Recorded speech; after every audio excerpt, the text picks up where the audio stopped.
ਗੁਰ ਗੋਬਿੰਦ ਗੋਪਾਲ ਗੁਰ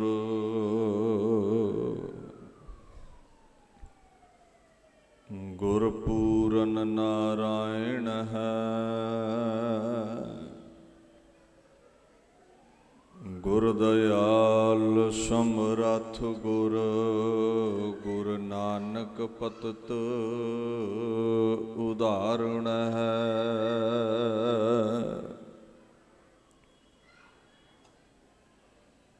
ਅੱਗੋਂ ਗਹਿਣ ਭ੍ਰਮ ਭ੍ਰਾਂਤ ਦਹਿਣ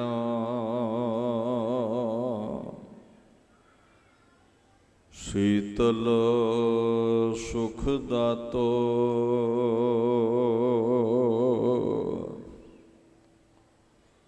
ਅਸੰਭੋ ਉਦਵਿਓ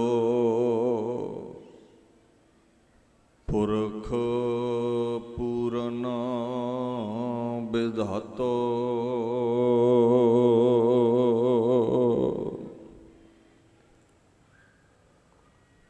ਨਾਹੰ ਜਤੀ ਸਤੀ ਨਹੀਂ ਪੜਿਆ ਮੂਰਖ ਮੁਗਦਾ ਜਨਮ ਭਇਆ ਪ੍ਰਣਵਤ ਨਾਨਕ ਤਿਨ ਕੀ ਸਰਣਾ ਜਿੰਤੂ ਨਾਹੀ ਵਿਸਰਿਆ।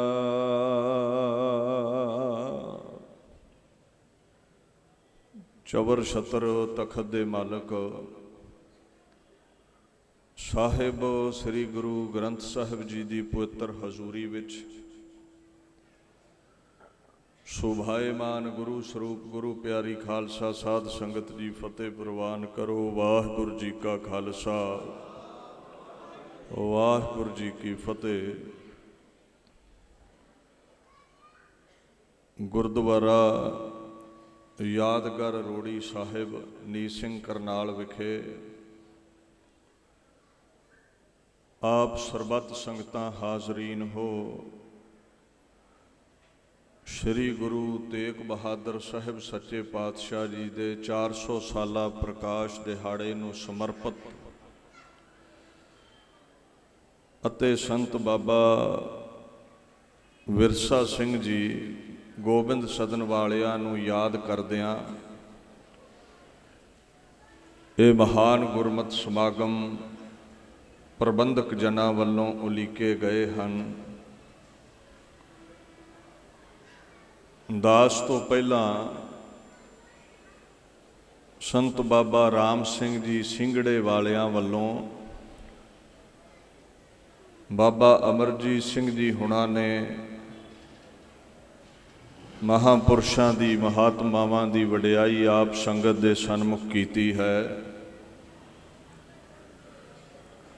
ਆਓ ਗੁਰੂ ਪਾਤਸ਼ਾਹ ਦੀ ਗੁਰੂ ਦੇ ਪਿਆਰਿਆਂ ਦੀ ਵਡਿਆਈ ਗਾ ਕੇ ਆਪਣੇ ਸਮੇਂ ਨੂੰ ਜੀਵਨ ਨੂੰ ਸਫਲਾ ਕਰਨ ਦਾ ਯਤਨ ਕਰੀਏ। ਗੁਰੂ ਦੀ ਗਹਿਰ ਗੰਭੀਰ ਸ਼ਖਸੀਅਤ ਬਾਬਤ ਜੋ ਗੁਰੂ ਗ੍ਰੰਥ ਸਾਹਿਬ ਦਾ ਫੁਰਮਾਨ ਹੈ, ਗੁਰ ਪਰਮੇਸ਼ਰ ਗੁਰ ਗੋਬਿੰਦ ਗੁਰ ਦਾਤਾ ਦਇਆਲ ਬਖਸ਼ਿੰਦ। ਗੁਰੂ ਤੇਗ ਬਹਾਦਰ ਸਾਹਿਬ ਗੁਰੂ ਨਾਨਕ ਸਾਹਿਬ ਦਸੋਂ ਪਾਤਸ਼ਾਹੀਆਂ ਅਕਾਲ ਪੁਰਖ ਦੇ ਸਰਗੁਣ ਸਰੂਪ ਨੇ ਔਰ ਉਹਨਾਂ ਦਾ ਇੱਕ ਸੁਭਾਅ ਹੈ, ਉਹ ਜਿੱਥੇ ਦਰ 'ਤੇ ਆਇਆਂ ਦੀ ਝੋਲੀ ਭਰਦੇ ਨੇ ਉਹ ਦਾਤਾਰ ਨੇ, ਜਿੱਥੇ ਉਹ ਦਿਆਲੂ ਨੇ ਨਾਲ ਨਾਲ ਪਤਿਤ ਪਾਵਨ ਕਰਤਾ ਨੇ। ਬਖਸ਼ਿੰਦ ਬਿਰਦ ਹੈ ਉਹਨਾਂ ਦਾ, ਦਰ 'ਤੇ ਆਇਆਂ ਨੂੰ ਉਹ ਬਖਸ਼ ਦਿੰਦੇ ਨੇ। ਐਸੀ ਉਹਨਾਂ ਦੀ ਪਹੁੰਚ ਹੈ। ਗੁਰੂ ਅਤੇ ਪਰਮੇਸ਼ਰ ਦੇ ਦਰਮਿਆਨ ਕੋਈ ਫਰਕ ਨਹੀਂ ਹੈ। ਭਾਈ ਨੰਦ ਲਾਲ ਜੀ ਨੇ ਇੱਕ ਬਚਨ ਕਿਹਾ ਹੈ, ਦਸਤੇ ਹਮਗਾਨ ਬਾ ਉਜ਼ੈਲੇ ਅਫਜ਼ਾਲੇ ਊ ਬਰਤਰ ਅਨਵਾਰੇ ਇਲਮ ਹਕ ਕਾਲੇ ਊ। ਕਹਿੰਦੇ ਆਏ ਗੁਰੂ ਤੇਗ ਬਹਾਦਰ ਸਾਹਿਬ। ਜ਼ਾਲੇ ਦਾ ਮਤਲਬ ਹੈ ਦਾਮਨ, ਪੱਲਾ। ਅਫਜ਼ਾਲੇ ਦਾ ਭਾਵ ਕਿਰਪਾ ਹੈ। ਤੁਹਾਡੇ ਕਿਰਪਾ ਰੂਪੀ ਪੱਲੇ ਨੂੰ ਪਕੜਨ ਵਾਲੇ ਹਮਗਾਨ ਸਾਰੀ ਲੋਕਾਈ ਦੇ ਲੋਕ ਨੇ। ਤੁਹਾਡੇ ਰਹਿਮ ਦੇ ਤਲੇ ਸਾਰੀ ਲੋਕਾਈ ਹੈ। ਪੱਲਾ ਤੁਹਾਡਾ ਤਾਂ ਪਕੜਦੇ ਨੇ ਆਸਵੰਦ ਨੇ। ਕੋਈ ਆਸ ਲੈ ਕੇ ਤੁਹਾਡੇ ਤਾਈਂ ਆਉਂਦੇ ਨੇ, ਤੁਸੀਂ ਆਸਾ ਦੀ ਪੂਰਤੀ ਕਰਦੇ ਹੋ। ਤੁਹਾਡਾ ਇਹ ਸੁਭਾਅ ਹੈ। ਦਸਤੇ ਦਾ ਜਿਹੜਾ ਮਤਲਬ ਹੈ, ਹੱਥ ਨੂੰ ਕਹਿੰਦੇ ਨੇ, ਜੋ ਮਦਦ ਕਰਨ ਵਾਲਾ ਹਸਤ ਹੈ। ਤੁਸੀਂ ਦਸਤਗੀਰ ਹੋ, ਡੁੱਬਦਿਆਂ ਦਾ ਸਹਾਰਾ ਹੋ, ਹਸਤ ਪਕੜਨ ਵਾਲੇ ਹੋ। ਗੁਰ ਪੂਰੇ ਜਬ ਭਏ ਦਇਆਲ, ਦੁੱਖ ਬਿਨਸੇ ਪੂਰਨ ਭਈ ਕਾਲ। ਜਦੋਂ ਗੁਰੂ ਦਿਆਲੂ ਹੋ ਜਾਂਦਾ ਹੈ ਨਾ, ਉਦੋਂ ਸਾਡੇ ਜੀਵਨ ਦੇ ਵਿੱਚੋਂ ਦੁੱਖ ਬਿਨਸੇ, ਦੁੱਖਾਂ ਦਾ ਖਾਤਮਾ ਹੋ ਜਾਂਦਾ ਹੈ। ਦੁੱਖ ਮਿਟ ਜਾਂਦੇ ਨੇ। ਅੱਗੇ ਕਹਿੰਦੇ ਨੇ ਬਰਤਰ, ਤੂੰ ਬੜਾ ਉੱਚਾ ਹੈ। ਕੰਪੈਰੇਟਿਵਲੀ ਉਦਾਹਰਣ ਨਹੀਂ ਦਿੱਤੀ ਜਾ ਸਕਦੀ ਵੀ ਤੇਰੇ ਕੋਈ ਤੁਲ ਹੋਰ ਉੱਚਾ ਹੋਵੇਗਾ ਗੁਰੂ ਤੇਗ ਬਹਾਦਰ। ਤੂੰ ਅਵਧੀ ਹੈ ਅਜ਼ਮਤ ਦੀ, ਤੂੰ ਹੱਦ ਹੈ ਤਾਕਤ ਦੀ, ਕਰਾਮਾਤ ਦੀ। ਅਨਵਾਰੇ ਦਾ ਮਤਲਬ ਹੈ ਰੋਸ਼ਨੀ, ਨੂਰ। ਇਲਮ ਕਹਿੰਦੇ ਨੇ ਵਿਦਿਆ ਨੂੰ। ਤੇਰੇ ਜਿਹੜੇ ਗਲੂਏ ਚੋਂ ਪ੍ਰਗਟ ਹੋਏ ਬੋਲ ਨੇ ਨਾ, ਜੋ ਬਾਣੀ ਹੈ, ਦੁਨੀਆ ਦੇ ਸਭ ਇਲਮਾਂ ਤੋਂ ਉੱਚੀ ਹੈ, ਸਭ ਵਿਦਿਆਵਾਂ ਤੋਂ ਉੱਚੀ ਹੈ। ਔਰ ਤੇਰੀ ਬਾਣੀ ਹੱਕ ਸੱਚ ਦਾ ਪ੍ਰਚਾਰ ਬੁਲੰਦ ਕਰਦੀ ਹੈ, ਅਕਾਲ ਪੁਰਖ ਦੇ ਨਾਲ ਜੋੜਦੀ ਹੈ। ਜਿਵੇਂ ਬਾਣੀ ਚਾਹੁੰਦਾ ਹੈ ਨਾ, ਗੁਰਬਾਣੀ ਗਾਵਹਿ ਭਾਈ, ਉਹ ਸਫਲ ਸਦਾ ਸੁਖਦਾਈ। ਜਿਹੜਾ ਤੇਰੀ ਬਾਣੀ ਗਾਵੇਗਾ ਨਾ, ਉਹਦਾ ਜੀਵਨ ਸਫਲਾ, ਔਰ ਉਹਦੇ ਜੀਵਨ ਦੇ ਵਿੱਚ ਸਦਾ ਸੁਖਦਾਈ, ਸੁਖ ਵਰਸਦਾ ਹੈ। ਉਹਦੇ ਜੀਵਨ ਵਿੱਚ ਖੇੜਾ ਰਹਿੰਦਾ ਹੈ। ਐਸੇ ਗੁਰੂ ਤੇਗ ਬਹਾਦਰ ਸਾਹਿਬ ਸੱਚੇ ਪਾਤਸ਼ਾਹ ਸਨ। ਉਹਨਾਂ ਦੀ ਵਡਿਆਈ ਬਾਬਤ ਆਪਾਂ ਜਦੋਂ ਕਵੀ ਸੈਨਾਪਤ ਦੇ ਬੋਲ ਪੜ੍ਹਦੇ ਹਾਂ ਨਾ, ਬੜੇ ਵੱਡੇ ਵਿਦਵਾਨ ਹੋਏ ਨੇ। ਗੁਰੂ ਗੋਬਿੰਦ ਸਿੰਘ ਮਹਾਰਾਜ ਦੇ 52 ਕਵੀਆਂ ਚੋਂ ਇੱਕ ਕਵੀ ਨੇ, ਜਿਵੇਂ ਭਾਈ ਨੰਦ ਲਾਲ ਜੀ ਸਨ। ਸ੍ਰੀ ਗੁਰੂ ਸੋਭਾ ਗ੍ਰੰਥ ਜਦੋਂ ਆਪਾਂ ਪੜ੍ਹਦੇ ਹਾਂ ਨਾ, 10-11 ਪੰਨਾ ਕਦੇ ਉਹਦਾ ਪੜ੍ਹਿਓ। ਉਹਨੇ ਗੁਰਾਂ ਦੀ ਵਡਿਆਈ ਵਿੱਚ ਇੱਕ ਬਚਨ ਕਿਹਾ ਹੈ, ਉਹ ਮਹਾਪੁਰਸ਼ ਪੁਰਜ਼ੋਰ ਕਲਮ ਨਾਲ ਕਹਿੰਦਾ ਹੈ, ਪ੍ਰਗਟ ਭਏ ਗੁਰੂ ਤੇਗ ਬਹਾਦਰ, ਸਗਲ ਸ੍ਰਿਸ਼ਟ ਪੈ ਢਾਪੀ ਚਾਦਰ। ਗੁਰੂ ਤੇਗ ਬਹਾਦਰ ਸਾਹਿਬ ਦੀਨ ਦੁਖੀਆਂ ਦੇ ਪੱਖ ਵਿੱਚ ਸਾਰਾ ਜੀਵਨ ਰਹੇ। ਗਰੀਬ ਗੁਰਬੇ ਦੀ ਪੱਤ ਢੱਕਣ ਵਾਲੀ ਉਹ ਚਾਦਰ ਸਨ, ਮਜ਼ਲੂਮ ਦੀ ਪੱਤ ਢੱਕਣ ਵਾਲੀ ਉਹ ਚਾਦਰ ਸਨ। ਔਰ ਉੱਥੇ ਹਿੰਦ ਦੀ ਚਾਦਰ ਨਹੀਂ ਹੈ।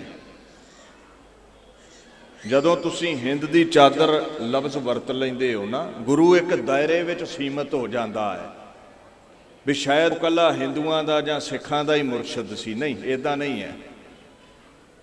ਇਹ ਵਿਸ਼ਾ ਵੱਖਰਾ ਹੈ ਵੀ ਉਸ ਸਮੇਂ ਸਨਾਤਨ ਮਤ ਹਿੰਦੂ ਧਰਮ ਡੁੱਬ ਰਿਹਾ ਸੀ। ਕਿਰਪਾ ਰਾਮਦੱਤ ਆਪਣੇ ਸੰਗੀਆਂ ਸਾਥੀਆਂ ਨੂੰ ਲੈ ਕੇ ਗੁਰਾਂ ਦੇ ਚਰਨਾਂ ਵਿੱਚ ਅਨੰਦਪੁਰ ਸਾਹਿਬ ਆਇਆ, ਤੇ ਗੁਰੂ ਦਾ ਇੱਕ ਸੁਭਾਅ ਹੈ, ਸਤਿਗੁਰ ਦਾਤਾ ਮੁਕਤ ਕਰਾਏ। ਗੁਰੂ ਨੇ ਔਰੰਗਜ਼ੇਬ ਕੋਲੋਂ ਨਿਜ਼ਾਤ ਦਵਾ ਦਿੱਤੀ, ਆਪਾ ਵਾਰ ਕੇ ਸਨਾਤਨ ਮਤ ਨੂੰ ਰੱਖ ਲਿਆ। ਇੱਥੇ ਹੈ ਸ੍ਰਿਸ਼ਟੀ ਦੀ ਚਾਦਰ, ਭਾਵ ਉਹ ਜਗਤ ਗੁਰੂ ਹੈ। ਕੋਈ ਵੀ ਲੋੜਵੰਦ ਉਹਦੇ ਦਰ ਤੇ ਸਿਰ ਝੁਕਾਵੇ, ਉਹ ਹਰ ਇੱਕ ਦੀ ਪੱਤ ਆਬਰੂ ਨੂੰ ਢੱਕਣ ਵਾਲੀ ਚਾਦਰ ਹੈ। ਹਿੰਦੂ ਗਏ ਸਨ ਸ਼ਰਨ, ਉਹਨੇ ਰੱਖ ਲਿਆ। ਸਿੱਖ ਵੀ ਉਹਦੀ ਸ਼ਰਨ ਨੇ। ਕੋਈ ਮੁਸਲਮਾਨ ਸਾਈਂ ਵੀ ਆ ਜਾਂਦਾ, ਉਹਨੂੰ ਵੀ ਰੱਖ ਲੈਂਦਾ। ਗੁਰੂ ਕਿਸੇ ਨਾਲ ਵਿਤਕਰਾ ਨਹੀਂ ਕਰਦਾ। ਸਤਿਗੁਰ ਮੇਰਾ ਸਦਾ ਦਇਆਲਾ, ਮੋਹੇ ਦੀਨ ਕੋ ਰਾਖ ਲਿਆ। ਉਹਦਾ ਇਹ ਸੁਭਾਅ ਹੈ। ਦਰ ਤੇ ਆਇਆਂ ਦੀ ਉਹ ਰੱਖਿਆ ਕਰਦਾ ਹੈ। ਇਨਸਾਨੀਅਤ ਦੀ ਖਾਤਰ ਆਪਣੇ ਸਰੀਰ ਦਾ ਠੀਕਰਾ ਭੰਨ ਲਿਆ ਬਾਦਸ਼ਾਹ ਨੇ। ਖੈਰ, ਉਹ ਮਹਾਨ ਅਜ਼ਮਤੀ ਸਨ, ਮਹਾਨ ਬਰਕਤਾਂ ਦੇ ਮਾਲਕ ਸਨ। ਔਰ ਗੁਰੂ ਗੋਬਿੰਦ ਸਿੰਘ ਪਾਤਸ਼ਾਹ ਨੇ ਉਹਨਾਂ ਦੀ ਵਡਿਆਈ ਵਿੱਚ ਇੱਕ ਬਚਨ ਕਿਹਾ, ਕਹਿੰਦੇ ਤੇਗ ਬਹਾਦਰ ਸੀ ਕਿਰਿਆ ਕਰੀ ਨਾ ਕਿਨਹੂ ਆਨ। ਦੇਖੋ, ਹਰ ਧਰਮ ਦਾ ਰਹਿਬਰ ਧਰਮ ਦੇ ਫੋਲੋਅਰਸ ਲਈ ਸਤਿਕਾਰਤ ਹੁੰਦਾ ਹੈ। ਸਾਰੇ ਮਹਾਂਪੁਰਸ਼ਾਂ ਦਾ ਆਪਾਂ ਸਤਿਕਾਰ ਕਰਦੇ ਹਾਂ, ਚਾਹੇ ਉਹ ਸਨਾਤਨ ਮਤ ਦੇ ਨੇ, ਈਸਾਈਅਤ ਦੇ ਨੇ, ਇਸਲਾਮ ਦੇ ਨੇ, ਸਿੱਖ ਜਗਤ ਦੇ ਨੇ। ਪਰ ਗੁਰੂ ਤੇਗ ਬਹਾਦਰ ਸਾਹਿਬ ਵਰਗੀ ਕਿਰਿਆ ਕਿਸੇ ਨੇ ਨਹੀਂ ਕੀਤੀ। ਇਹ ਕਲਗੀਧਰ ਕਹਿੰਦੇ ਨੇ, ਕਿਉਂਕਿ ਆਪਣੇ ਧਰਮ ਲਈ ਸਿਰ ਦੇਣਾ ਇਹ ਹੋਰ ਵਿਸ਼ਾ ਹੈ, ਕਈਆਂ ਨੇ ਦਿੱਤਾ ਹੈ। ਪਰ ਇੱਕ ਧਰਮ ਦਾ ਰਹਿਬਰ ਦੂਸਰੇ ਧਰਮ ਦੇ ਚਿੰਨ੍ਹ ਬਚਾਉਣ ਦੇ ਲਈ ਸਿਰ ਦੇ ਦਵੇ, ਇਹ ਗੁਰੂ ਤੇਗ ਬਹਾਦਰ ਸਾਹਿਬ ਕਰ ਸਕੇ ਨੇ, ਦੂਜਾ ਕੋਈ ਨਹੀਂ ਕਰ ਸਕਿਆ। ਇਹ ਗੁਰੂ ਕਰ ਸਕੇ ਨੇ। ਇਹ ਸਾਫ਼ ਹੈ। ਤਿਲਕ ਜੰਜੂ ਰਾਖਾ ਪ੍ਰਭ ਤਾਂਕਾ, ਜੰਜੂ ਨੂੰ ਰੱਖ ਲਿਆ। ਸੋ ਮਹਾਰਾਜ ਪਾਤਸ਼ਾਹ ਕਹਿੰਦੇ ਗੁਰੂ ਤੇਗ ਬਹਾਦਰ ਸਾਹਿਬ ਵਰਗਾ ਦਰਿਆ ਦਿਲ ਕੋਈ ਨਹੀਂ ਹੈ। ਸਾਡਾ ਇੱਕ ਸੁਭਾਅ ਹੈ ਵੀ ਆਪਣੇ ਘਰ ਦੀ ਅੱਗ ਬੁਝਣੀ ਚਾਹੀਦੀ ਹੈ। ਗਵਾਂਢੀਆਂ ਦਾ ਤੇ ਭਾਵੇਂ ਮਹਿਲ ਸੜ ਕੇ ਸਵਾਹ ਹੋ ਜਾਏ, ਸਾਨੂੰ ਕੀ ਲੋੜ ਹੈ ਪਾਣੀ ਪਾਉਣ ਦੀ। ਇਹ ਦੁਨਿਆਵੀ ਲੋਕਾਂ ਦਾ ਸੁਭਾਅ ਹੈ, ਜ਼ਿਹਨ ਐਸਾ ਹੈ, ਆਪਣਾ ਭਲਾ ਦੇਖਦੇ ਨੇ। ਜਿਹੜੇ ਜਗਤ ਦੇ ਵਾਰਸ ਨੇ ਨਾ, ਖੁਦ ਖੁਦਾਇਆ, ਉਹਨਾਂ ਦਾ ਰੂਪ ਗੁਰੂ ਤੇਗ ਬਹਾਦਰ ਸਾਰੀ ਲੋਕਾਈ ਦਾ ਹੀ ਦੁੱਖ ਵੰਡਾਉਂਦਾ ਹੈ। ਹਰ ਘਰ ਵਿੱਚ ਲੱਗੀ ਹੋਈ ਅੱਗ ਨੂੰ ਬੁਝਾਉਣ ਲਈ ਯਤਨਸ਼ੀਲ ਨੇ ਉਹ। ਸੋ ਮਹਾਰਾਜ ਵਰਗਾ ਕਰਮ ਕਿਸੇ ਨੇ ਵੀ ਦੁਨੀਆ ਵਿੱਚ ਨਹੀਂ ਕੀਤਾ। ਦੀਨ ਦੁਨੀਆ ਦੇ ਮਾਲਕ ਐਸੀ ਮਹਾਨ ਸ਼ਖਸੀਅਤ ਸਨ। ਹੁਣ ਗੁਰੂ ਪਾਤਸ਼ਾਹ ਦੀ ਜਿਹੜੀ ਵਡਿਆਈ ਹੈ, ਆਗਾਜ਼ ਤੋਂ ਲੈ ਕੇ ਹੀ ਪ੍ਰਗਟ ਹੈ। 1678 ਬਿਕਰਮੀ ਸੰਮਤ ਨੂੰ ਗੁਰੂ ਕੇ ਮਹਿਲ ਸ਼੍ਰੀ ਅੰਮ੍ਰਿਤਸਰ ਸਾਹਿਬ ਵਿਖੇ ਮਾਤਾ ਨਾਨਕੀ ਦੇ ਪਾਕ ਹਿਰਦੇ ਚੋਂ ਪ੍ਰਗਟ ਹੋਏ ਗੁਰੂ ਹਰਗੋਬਿੰਦ ਸਾਹਿਬ ਮਹਾਰਾਜ ਦੀ ਗੋਦ ਵਿੱਚ ਖੇਡੇ ਨੇ। ਕਵੀ ਸੰਤੋਖ ਸਿੰਘ ਕਹਿੰਦੇ, ਬਾਲਕ ਜਨਮਿਓ ਭਇਓ ਆਨੰਦ, ਰਖਬੇ ਹਿਤ ਜਗ ਬੀਰਜ ਹਿੰਦ। ਹਿੰਦੂ ਧਰਮ ਦਾ ਬੀਜ ਰੱਖਣ ਵਾਲਾ, ਇਨਸਾਨੀਅਤ ਨੂੰ ਰੱਖਣ ਵਾਲਾ ਬਾਲਕ ਪ੍ਰਗਟ ਹੋ ਗਿਆ। ਔਰ ਗੁਰੂ ਜੋਤ ਦੇ ਪ੍ਰਗਟ ਹੋਣ ਬਾਬਤ ਗੁਰੂ ਗ੍ਰੰਥ ਸਾਹਿਬ ਦੇ ਜਿਹੜੇ ਬੋਲ ਨੇ ਨਾ, ਉਹ ਜਿਹੜੀ ਗੁਰੂ ਨਾਨਕ ਦੀ ਜੋਤ, ਗੁਰੂ ਅਰਜਨ ਦੀ ਜੋਤ ਪ੍ਰਗਟ ਹੋਈ ਹੈ, ਉਹ ਕੌਣ ਨੇ? ਗੁਰੂ ਗ੍ਰੰਥ ਸਾਹਿਬ ਕਹਿੰਦੇ ਨੇ, ਅੱਗਹੁ ਗਹਿਣ ਭ੍ਰਮ ਭ੍ਰਾਂਤ ਦਹਿਣ, ਸੀਤਲ ਸੁਖ ਦਾਤੋ। ਅੱਗੇ ਆਖਣ ਲੱਗੇ, ਆਸੰਭਵ ਉਦਵਿਓ ਪੂਰਨ ਪੁਰਖ ਪੂਰਨ ਵਿਦਾਤੋ। ਅਸੰਭਵ ਉਦਵਿਓ, ਇਹਦਾ ਅਰਥ ਸਮਝਿਓ। ਅਸੰਭਵ ਹੈ ਜਿਸ ਦਾ ਦੁਨੀਆ ਦੇ ਉੱਤੇ ਪ੍ਰਗਟ ਹੋਣਾ, ਜੋ ਅਕਾਲ ਪੁਰਖ ਹੈ। ਕਹਿੰਦੇ ਉਦਵਿਓ, ਉਹ ਪ੍ਰਗਟ ਹੋਇਆ ਹੈ। ਪੁਰਖ ਪੂਰਨ ਵਿਦਾਤੋ, ਜਿਹੜਾ ਵਿਧਾਤਾ ਹੈ ਦੁਨੀਆ ਦਾ, ਪੂਰਨ ਪੁਰਖ, ਉਹ ਗੁਰੂ ਨਾਨਕ, ਗੁਰੂ ਅਰਜਨ ਸਾਹਿਬ, ਗੁਰੂ ਤੇਗ ਬਹਾਦਰ ਦੇ ਰੂਪ ਵਿੱਚ ਆਪ ਪ੍ਰਗਟ ਹੋਇਆ ਹੈ। ਇਹਨੂੰ ਕਹਿੰਦੇ ਨੇ ਆਪ ਨਾਰਾਇਣ ਕਲਾਧਾਰ ਜਗ ਮੈਂ ਪਰਵਰਿਓ, ਜੋਤ ਰੂਪ ਹਰ ਆਪ ਗੁਰੂ ਨਾਨਕ ਕਹਾਇਓ। ਚਾਹੇ ਗੁਰੂ ਹਰਕ੍ਰਿਸ਼ਨ ਸਾਹਿਬ ਦਾ ਪੁਰਬ ਮਨਾ ਲਓ, ਚਾਹੇ ਗੁਰੂ ਤੇਗ ਬਹਾਦਰ ਸਾਹਿਬ ਦਾ ਮਨਾ ਲਓ, ਜਾਂ ਗੁਰੂ ਨਾਨਕ ਸਾਹਿਬ ਦਾ, ਜੋਤ ਓਹਾ ਜੁਗਤ ਸਾਈ ਸਹਿ ਕਾਇਆ ਫੇਰ ਪਲਟੀ ਹੈ। ਕਾਇਆ ਬਦਲੀ ਹੈ, ਸਰੀਰ ਬਦਲਿਆ ਹੈ, ਜੋਤ ਇੱਕ ਅਗੰਮੀ ਹੈ, ਅਕਾਲ ਪੁਰਖ ਵਾਲੀ।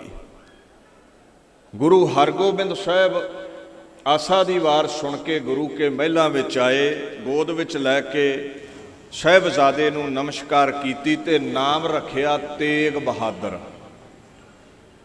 ਕਵੀ ਸੰਤੋਖ ਸਿੰਘ ਮਹਾਰਾਜ ਕਹਿੰਦੇ ਨੇ, ਸ੍ਰੀ ਗੁਰ ਤਬ ਹਿਰਦੈ ਵਿਚਾਰਾ, ਇਸਕੇ ਉਪਜੇ ਬਲੀ ਉਧਾਰਾ ਰਣ, ਬਹਾਦਰੀ ਕਰੈ ਵਡੇਰੀ, ਇਹ ਨਿਰਪੈ ਜਰ, ਤੁਰਕ ਅਖੇਰੀ, ਸੁਤ ਬਹਾਦਰੀ तेग करे है, छत्र वृंद को जंग खपे है, याते तेग बहादुर नाम, धरियो विचार गुरु अभिराम। कहते बड़ी बहादरी करनगे मैदाने जंग विच, इन्हां दे घर लखते जिगर जो पैदा होवेगा, ओदे वर्गा तेग दा धनी दुनिया ते ना कोई होया है ना होवेगा। सो कहते ए तेग दी धार जिहड़ी है जुल्म के खिलाफ वरतनगे, नाम रखिया तेग बहादुर। पातशाह का नामकरण होया। चौहां जुगां दी जानन वाले मेरे गुरु हरगोबिंद साहिब, छठम पीर बैठा गुर भारी, अजमतां च जो भारा है सब ते वड समर्थ गुरदेव, जो समर्थ है हर समय नूं जाणदा है, नाम तेग बहादुर रख दिता। 1699 बिक्रमी विच महाराज का आनंद कारज हुंदा है।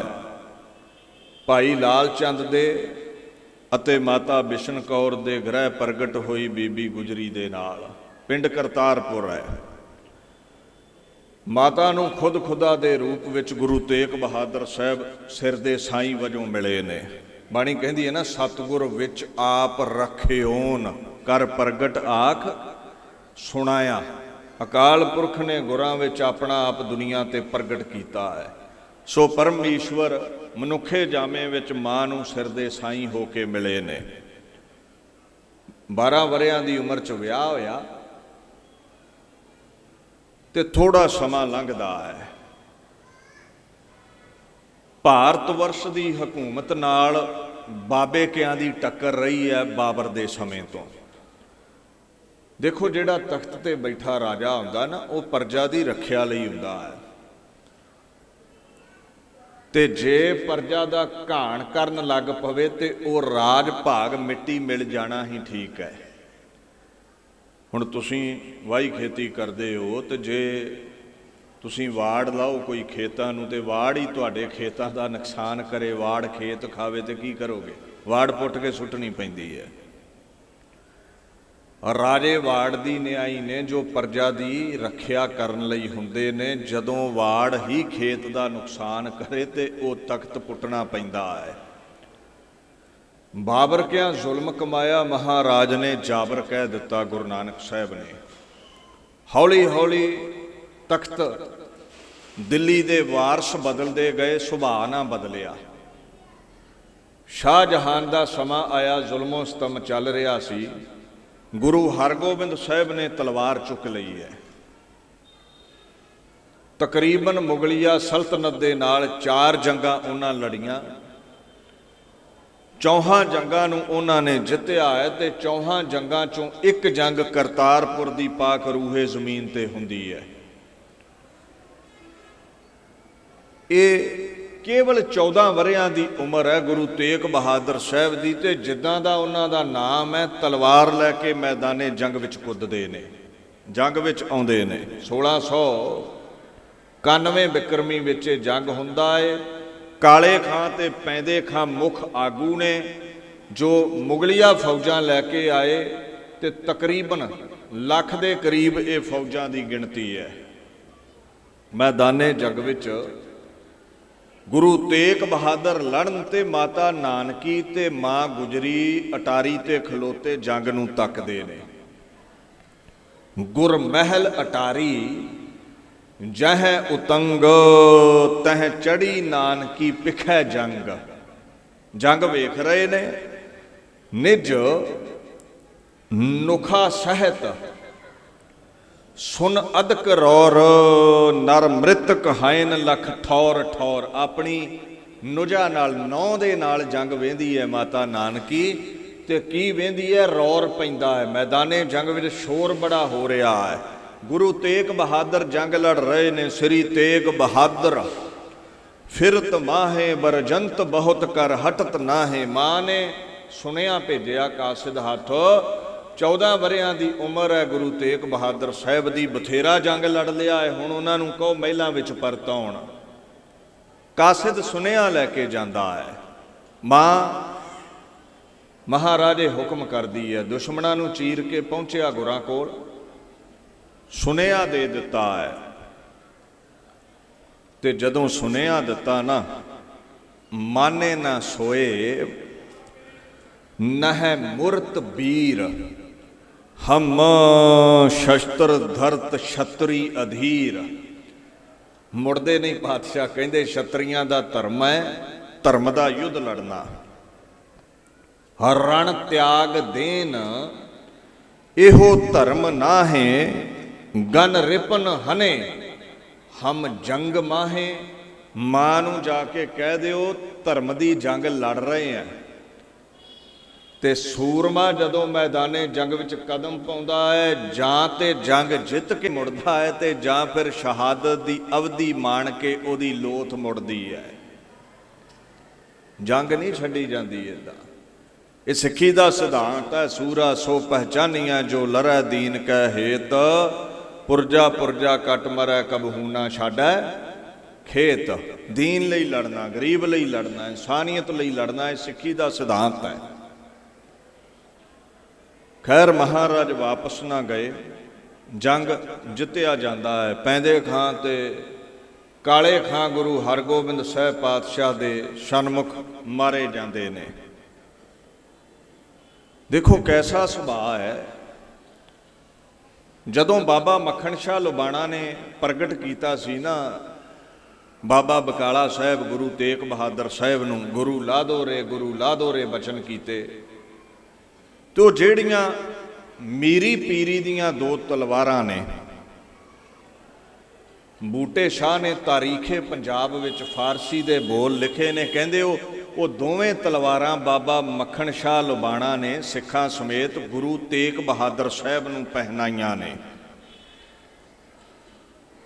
ਜਦੋਂ ਸਿੱਖਾਂ ਸੇਵਕਾਂ ਨੇ ਰਲ ਮਿਲ ਕੇ ਇਹ ਮੀਰੀ ਪੀਰੀ ਦੀਆਂ ਤਲਵਾਰਾਂ ਪਹਿਨਾਈਆਂ, ਪਾਤਸ਼ਾਹ ਨੇ ਇੱਕ ਵਾਰ ਪਹਿਨ ਲਈਆਂ। ਫਿਰ ਕਹਿੰਦੇ ਇਹਨਾਂ ਨੂੰ ਹੁਣ ਸਾਂਭ ਕੇ ਰੱਖ ਲਓ, ਤਲਵਾਰ ਦਾ ਧਨੀ ਇੱਕ ਹੋਰ ਇਸ ਘਰ ਵਿੱਚ ਪ੍ਰਗਟ ਹੋਵੇਗਾ, ਇਹ ਉਹਦੇ ਕੰਮ ਆਉਣਗੀਆਂ। ਜਦੋਂ ਦੀਨ ਦੀ ਖਾਤਰ ਯੁੱਧ ਲੜਨ ਦਾ ਸਮਾਂ ਹੈ ਤੇ ਮੈਦਾਨੇ ਜੰਗ ਨੂੰ ਜਿੱਤਦੇ ਨੇ, ਤੇ ਜਦੋਂ ਉਹਨਾਂ ਦੀ ਫਿਤਰਤ ਕੇਵਲ ਸਿੱਖ ਜਗਤ ਦੀ ਫੁਲਵਾੜੀ ਨੂੰ ਪ੍ਰਫੁੱਲਤ ਕਰਨ ਲਈ ਪ੍ਰਚਾਰ ਕਰਨ ਦੀ ਹੈ, ਉਦੋਂ ਫਕੀਰ ਬਣ ਜਾਂਦੇ ਨੇ। ਇੱਥੇ ਭਗਤੀ ਤੇ ਸ਼ਕਤੀ ਹੈ ਨਾ ਇਸ ਘਰ ਅੰਦਰ। ਉਹ ਬੂਟੇ ਸ਼ਾਹ ਨੇ ਇੱਕ ਬਚਨ ਕਿਹਾ, ਕਹਿੰਦਾ ਸ਼ਮਸ਼ੇਰ ਜ਼ਨ ਦੀਗਰੇ ਪੈਦਾ ਖਵਾਹਦ ਸ਼ੁੱਧ। ਸਾਂਭਦੇ ਹੋ ਇਹਨਾਂ ਤਲਵਾਰਾਂ ਨੂੰ, ਤਲਵਾਰ ਦਾ ਧਨੀ ਇਸ ਘਰ ਵਿੱਚ ਪ੍ਰਗਟ ਹੋਵੇਗਾ, ਜਿਹਦੀ ਤਲਵਾਰ ਦੀ ਧਾਰ ਅੱਗੇ ਕੋਈ ਟਿਕ ਨਹੀਂ ਸਕੇਗਾ। ਇਹ ਉਸ ਮਹਾਪੁਰਸ਼ ਦੇ ਬੋਲ ਨੇ, ਉਸ ਦੀ ਪੁਰਜ਼ੋਰ ਕਲਮ ਹੈ। ਗੁਰੂ ਤੇਗ ਬਹਾਦਰ ਸਾਹਿਬ ਦੇ ਗਲੂਏ ਚੋਂ ਇਹ ਪਾਕ ਬੋਲ ਪ੍ਰਗਟ ਹੋਏ। ਬੂਟੇ ਸ਼ਾਹ ਨੇ ਲਿਖ ਦਿੱਤੇ, ਗੁਰ ਕੀ ਕਰਨੀ ਕਾਹੇ ਧਾਵਹੁ ਨਾਨਕ ਗੁਰਮਤਿ ਸਾਚ ਸਮਾਵਹੁ। ਗੁਰੂ ਕੀ ਕਰਦਾ ਹੈ, ਕੀ ਕਰ ਸਕਦਾ ਹੈ, ਇਹ ਪਰਖ ਨਾ ਕਰਿਆ ਕਰ। ਕਈ ਕਹਿ ਦਿੰਦੇ ਲਓ ਜੀ ਕਰਤਾਰਪੁਰ ਦਾ ਜੰਗ ਲੜ ਰਹੇ ਨੇ, ਬਾਅਦ ਵਿੱਚ ਸ਼ਾਂਤ ਚਿੱਤ ਸ਼ਹੀਦੀ ਦਿੱਤੀ ਹੈ। ਦੇਖੋ ਗੁਰੂ ਦੀ ਕਰਨੀ ਨੂੰ ਗੁਰੂ ਗ੍ਰੰਥ ਸਾਹਿਬ ਕਹਿੰਦੇ ਤੂੰ ਸਮਝ ਨਹੀਂ ਸਕਦਾ। ਸਾਡੀ ਸੁਰਤੀ ਦੀ ਔਕਾਤ ਇੱਕ ਕੁੱਜੇ ਵਾਲੀ ਹੈ ਤੇ ਗੁਰੂ ਸਾਗਰ ਹੈ। ਤੇ ਜੇ ਗੁਰੂ ਦੇ ਹਰ ਕੌਤਕ ਦਾ ਅੰਤ ਤੂੰ ਪਾ ਲਿਆ, ਤੂੰ ਤੇ ਫਿਰ ਗੁਰੂ ਤੇਗ ਬਹਾਦਰ ਦੇ ਬਰਾਬਰ ਨਾ ਹੋ ਗਿਆ। ਸੋ ਗੁਰੂ ਦੇ ਕੌਤਕਾਂ ਤੇ ਵਿਚਾਰ ਕਰਦੇ ਹਾਂ, ਪਹਿਲਾਂ ਤੇ ਔਕਾਤ ਯਾਦ ਚਾਹੀਦੀ ਹੈ ਵੀ ਸਾਡੀ ਹਸਤੀ ਕੁਝ ਵੀ ਨਹੀਂ ਹੈ, ਇੱਕ ਸੀਮਾ ਹੈ ਔਕਾਤ ਦੀ। ਜਿਹਦੇ ਇਤਿਹਾਸ ਨੂੰ, ਬਾਣੀ ਨੂੰ ਪੜ੍ਹ ਰਹੇ ਹਾਂ, ਉਹ ਅਸੀਮ ਹੈ। ਉਹਦਾ ਨਾ ਕੋਈ ਉਰਲਾ ਕੰਢਾ ਹੈ, ਨਾ ਕੋਈ ਪਰਲਾ ਕੰਢਾ ਹੈ। ਜਦੋਂ ਇਹ ਸਮਝ ਲੱਗ ਜਾਵੇਗੀ, ਫਿਰ ਕਿੰਤੂ ਪਰੰਤੂ ਸਾਧੂਆਂ ਸੰਤਾਂ ਮਹਾਂਪੁਰਸ਼ਾਂ ਤੇ ਗੁਰੂ ਪੀਰਾਂ ਤੇ ਅਸੀਂ ਨਹੀਂ ਕਰਾਂਗੇ। ਤੇ ਜਿਹੜਾ ਗੁਰੂ ਦੀ ਕਰਨੀ ਵੱਲ ਧਿਆਨ ਦੇਣਾ ਛੱਡ ਕੇ ਗੁਰੂ ਦੀ ਸਿੱਖਿਆ ਵੱਲ ਧਿਆਨ ਦਿੰਦਾ ਹੈ, ਨਾਨਕ ਗੁਰਮਤਿ ਸਾਚ ਸਮਾਵੋ, ਉਹ ਸੱਚੇ ਖੁਦਾ ਵਿੱਚ ਅਭੇਦ ਹੋ ਜਾਂਦਾ ਹੈ। ਇਹ ਉਹਨਾਂ ਦੇ ਕੌਤਕ ਸਨ। ਕਿਧਰੇ ਤਲਵਾਰ ਫੜ ਕੇ ਜੰਗ ਲੜਦੇ ਨੇ ਤੇ ਕਿਧਰੇ ਸ਼ਾਂਤ ਚਿੱਤ ਹੋ ਕੇ ਸ਼ਹਾਦਤ ਦਿੰਦੇ ਨੇ। ਹੁਣ ਮਹਾਰਾਜ ਸੱਚੇ ਪਾਤਸ਼ਾਹ ਕਰਤਾਰਪੁਰ ਦਾ ਜੰਗ ਜਿੱਤ ਲੈਂਦੇ ਨੇ। ਗੁਰੂ ਹਰਗੋਬਿੰਦ ਸਾਹਿਬ ਹੁਕਮ ਕਰਦੇ ਨੇ, ਚਲੋ ਹੁਣ ਕੀਰਤਪੁਰ ਸਾਹਿਬ ਚੱਲਣਾ ਹੈ। ਉੱਥੇ ਬੜਾ ਸੁੰਦਰ ਜ਼ਿਕਰ ਹੈ ਵੀ ਨਾਲ ਜਿਹੜੇ ਸਿੱਖ ਸਨ ਨਾ, ਉਹਨਾਂ ਦੇ ਪਰਿਵਾਰ ਨਾਲ ਸਨ। ਬਿਧੀ ਚੰਦ ਸਿੱਖ ਆਦਿਕ ਨਾਰੀ ਸਕਲ ਭਈ, ਬਹਿਲਨ ਅਸਵਾਰੀ, ਬਿਧੀ ਚੰਦ ਕੋ ਨੰਦਨ ਸਿਆਨੋ, ਲਾਲ ਚੰਦ ਚੱਡ ਕੀਨ ਪਿਆਨੋ, ਸ੍ਰੀ ਤੇਗ ਬਹਾਦਰ ਚੰਦ ਅਣੀ ਰਾਏ ਹੈ ਚੜੇ ਬਲੇਂਦ। ਕਵੀ ਸੰਤੋਖ ਸਿੰਘ ਕਹਿੰਦੇ ਨੇ ਬਾਬਾ ਬਿਧੀ ਚੰਦ ਦੀ ਨਾਰੀ ਘਰ ਵਾਲੀ ਨਾਲ ਹੈ ਤੇ ਉਹਨਾਂ ਦਾ ਲਖਤੇ ਜਿਗਰ ਨੰਦਨ ਲਾਲ ਚੰਦ ਵੀ ਨਾਲ ਹੈ। ਇਹਦਾ ਮੁੱਖ ਸਿੱਖ ਤੇ ਉਹਨਾਂ ਦੇ ਪਰਿਵਾਰ ਨਾਲ ਨੇ। ਇਹ ਮੈਂ ਤਾਂ ਜ਼ਿਕਰ ਕਰ ਰਿਹਾ, ਕਈ ਕਹਿ ਦਿੰਦੇ ਇਤਿਹਾਸ 'ਚ ਜ਼ਿਕਰ ਨਹੀਂ ਆਉਂਦਾ, ਬਾਬਾ ਬਿਧੀ ਚੰਦ ਛੜਾ ਹੀ ਸੀ ਅਖੇ। ਤੇ ਜੇ ਪੁੱਛੋ ਲਾਲ ਚੰਦ ਕੌਣ ਸੀ, ਕਹਿੰਦੇ ਉਹ ਭਤੀਜਾ ਸੀ ਉਹਨਾਂ ਦਾ। ਭਤੀਜਾ ਲਫ਼ਜ਼ ਕਿਤੇ ਨਹੀਂ ਹੈ ਇਤਿਹਾਸ ਵਿੱਚ ਆਉਂਦਾ ਹੈ। ਲਾਲ ਚੰਦ ਚੱਡ ਕੀਨ ਪਿਆਨੋ, ਬਿਧੀ ਚੰਦ ਕੋ ਨੰਦਨ ਸਿਆਨੋ। ਹੁਣ ਇੱਥੇ ਹੈ ਬਿਧੀ ਚੰਦ ਸਿੱਖ ਆਦਿਕ ਨਾਰੀ। ਇਹ ਜਿਹੜੇ ਗ੍ਰਸਤੀ ਸਿੱਖ ਨੇ ਬਾਬਾ ਬਿਧੀ ਚੰਦ ਵਾਂਗੂ, ਅਤੇ ਉਹਨਾਂ ਦੀਆਂ ਘਰ ਵਾਲੀਆਂ ਉਹਨਾਂ ਦੇ ਨਾਲ ਨੇ। ਇਹ ਸਾਰੇ ਚੱਲ ਪਏ ਨੇ। ਬਾਬਾ ਤੇਗ ਬਹਾਦਰ ਵੀ ਨੇ, ਮਾਤਾ ਗੁਜਰੀ ਜੀ, ਸਾਰਾ ਹੀ ਪਰਿਵਾਰ ਨਾਲ ਹੈ। ਪਹੁੰਚੇ ਨੇ ਕੀਰਤਪੁਰ। ਸਮਾਂ ਆਇਆ ਗੁਰੂ ਹਰਗੋਬਿੰਦ ਸਾਹਿਬ ਪੰਜ ਭੂਤਕ ਸਰੀਰ ਤਿਆਗਣ ਤੋਂ ਪਹਿਲਾਂ ਗੁਰਤਾ ਗੱਦੀ ਦਾ ਤਿਲਕ ਬਾਬਾ ਗੁਰੂ ਹਰ ਰਾਏ ਸਾਹਿਬ ਨੂੰ ਬਖਸ਼ਦੇ ਨੇ। ਪੋਤਰੇ ਨੂੰ ਤਖਤ ਦੇ ਦਿੱਤਾ ਤੇ ਮਾਤਾ ਨਾਨਕੀ ਨੇ, ਭਾਣਾ ਮੰਨਣ ਵਾਲੀ ਉਹ ਮਾਂ। ਇੱਥੇ ਦੇਵੀਆਂ ਲੱਭਦੇ ਫਿਰਦੇ ਨੇ ਲੋਕ, ਦੇਵੀ ਦੀ ਪੂਜਾ ਕਰਨੀ ਹੈ। ਕਦੇ ਆਪਣਾ ਇਤਿਹਾਸ ਪੜ੍ਹੀ, ਮਾਂ ਗੁਜਰੀ ਮਾਂ ਨਾਨਕੀ ਨਾਲੋਂ ਵੱਡੀ ਕੋਈ ਦੇਵੀ ਨਹੀਂ ਹੈ ਦੁਨੀਆ ਤੇ। ਏਡਾ ਵੱਡਾ ਦਿਲ ਹੈ ਮਾਂ ਨਾਨਕੀ ਦਾ। ਜਦੋਂ ਚਾਂਦਨੀ ਚੌਂਕ ਚੋਂ ਕੱਟਿਆ ਹੋਇਆ ਸਿਰ ਲੈ ਕੇ ਰੰਗਰੇਟਾ ਗੁਰੂ ਕਾ ਬੇਟਾ ਪਹੁੰਚਦਾ ਹੈ ਨਾ ਆਨੰਦਾਂ ਦੀ ਪੁਰੀ ਵਾਲੇ ਪਾਸੇ, ਤੇ ਉਹ ਸੁੰਦਰ ਬਸਤਰਾਂ ਵਿੱਚ ਲਪੇਟਿਆ ਹੋਇਆ ਸੀਸ ਗੋਬਿੰਦ ਰਾਏ ਜੀ ਦੇ ਸਨਮੁਖ ਹੋ ਕੇ ਕਰਦਾ ਹੈ। 9 ਵਰ੍ਹਿਆਂ ਦੀ ਉਮਰ ਹੈ ਬਾਪੂ ਦੀ। ਸੰਗਤ ਵੈਰਾਗ ਕਰਦੀ ਹੈ ਤੇ 9 ਵਰ੍ਹਿਆਂ ਦੇ ਗੋਬਿੰਦ ਰਾਏ ਜੀ ਵੀਰ ਰਸ ਵਿੱਚ ਆ ਕੇ ਕਹਿੰਦੇ ਨੇ, ਇਹ ਅੱਖਾਂ ਦੇ ਹੰਝੂ ਅਜਾਈ ਨਾ ਗਵਾਓ। ਇਹ ਜਿਹੜੀ ਅੰਦਰ ਅੱਗ ਮੱਚੀ ਹੈ, ਇਹਦਾ ਐਸਾ ਭਾਂਬੜ ਇਕੱਠਾ ਕਰਕੇ ਮੁਗਲਿਆ ਸਲਤਨਤ ਵੱਲ ਵਧਾਂਗਾ, ਉਹਨਾਂ ਦਾ ਤਖਤ ਸਾੜ ਕੇ ਸਵਾਹ ਕਰਾਂਗਾ। ਇਹ ਭਾਂਬੜ ਅਜਾਈ ਅੱਖਾਂ ਥਾਣੀ ਨਾ ਗਵਾਓ। ਅੱਜ ਪਿਤਾ ਦੇ ਦਰਸ਼ਨ ਜਦੋਂ ਕਰਨੇ ਸਨ ਨਾ, ਤੇ ਅੱਗੇ ਮਾਤਾ ਨਾਨਕੀ ਹੋਈ ਵੀ ਲਿਆਓ ਮੇਰੇ ਲਖਤੇ ਜਿਗਰ ਦੇ, ਮੈਨੂੰ ਦਿਦਾਰੇ ਕਰਵਾਓ। ਉਹ ਸੁੰਦਰ ਬਸਤਰ ਉਤਾਰੇ ਗਏ, ਸੀਸ ਵਲੇਟ ਕੇ ਲਿਆਂਦਾ ਸੀ ਬਾਬਾ ਜੈਤਾ ਨੇ। ਤੇ ਦਰਸ਼ਨ ਕਰਕੇ ਨਾ ਮਹਾਰਾਜ ਦੇ ਸੀਸ ਤੇ ਹੱਥ ਰੱਖ ਕੇ ਪਿਆਰ ਦੇ ਕੇ ਮਾਂ ਨੇ ਇੱਕ ਗੱਲ ਕਹੀ ਸੀ, ਔਰੰਗਜ਼ੇਬ ਤੂੰ ਮੇਰੇ ਲਖਤੇ ਜਿਗਰ ਦੇ ਸਵਾਸ ਖੋ ਲਏ, ਇਹ ਕੁਰਬਾਨ ਹੋ ਗਏ, ਆਪਾ ਵਾਰ ਗਏ। ਏਡਾ ਵੱਡਾ ਤੂੰ ਬਾਦਸ਼ਾਹ ਹੈ, ਸੁਣਿਆ ਹੈ ਜੋ ਚਾਵੇ ਉਹ ਲੋਕਾਈ ਤੋਂ ਖੋ ਲੈਂਦਾ ਹੈ, ਪਰ ਮੇਰੇ ਲਖਤੇ ਜਿਗਰ ਦੇ ਚਿਹਰੇ ਦਾ ਨੂਰ ਤੂੰ ਵੀ ਨਹੀਂ ਖੋ ਸਕਿਆ।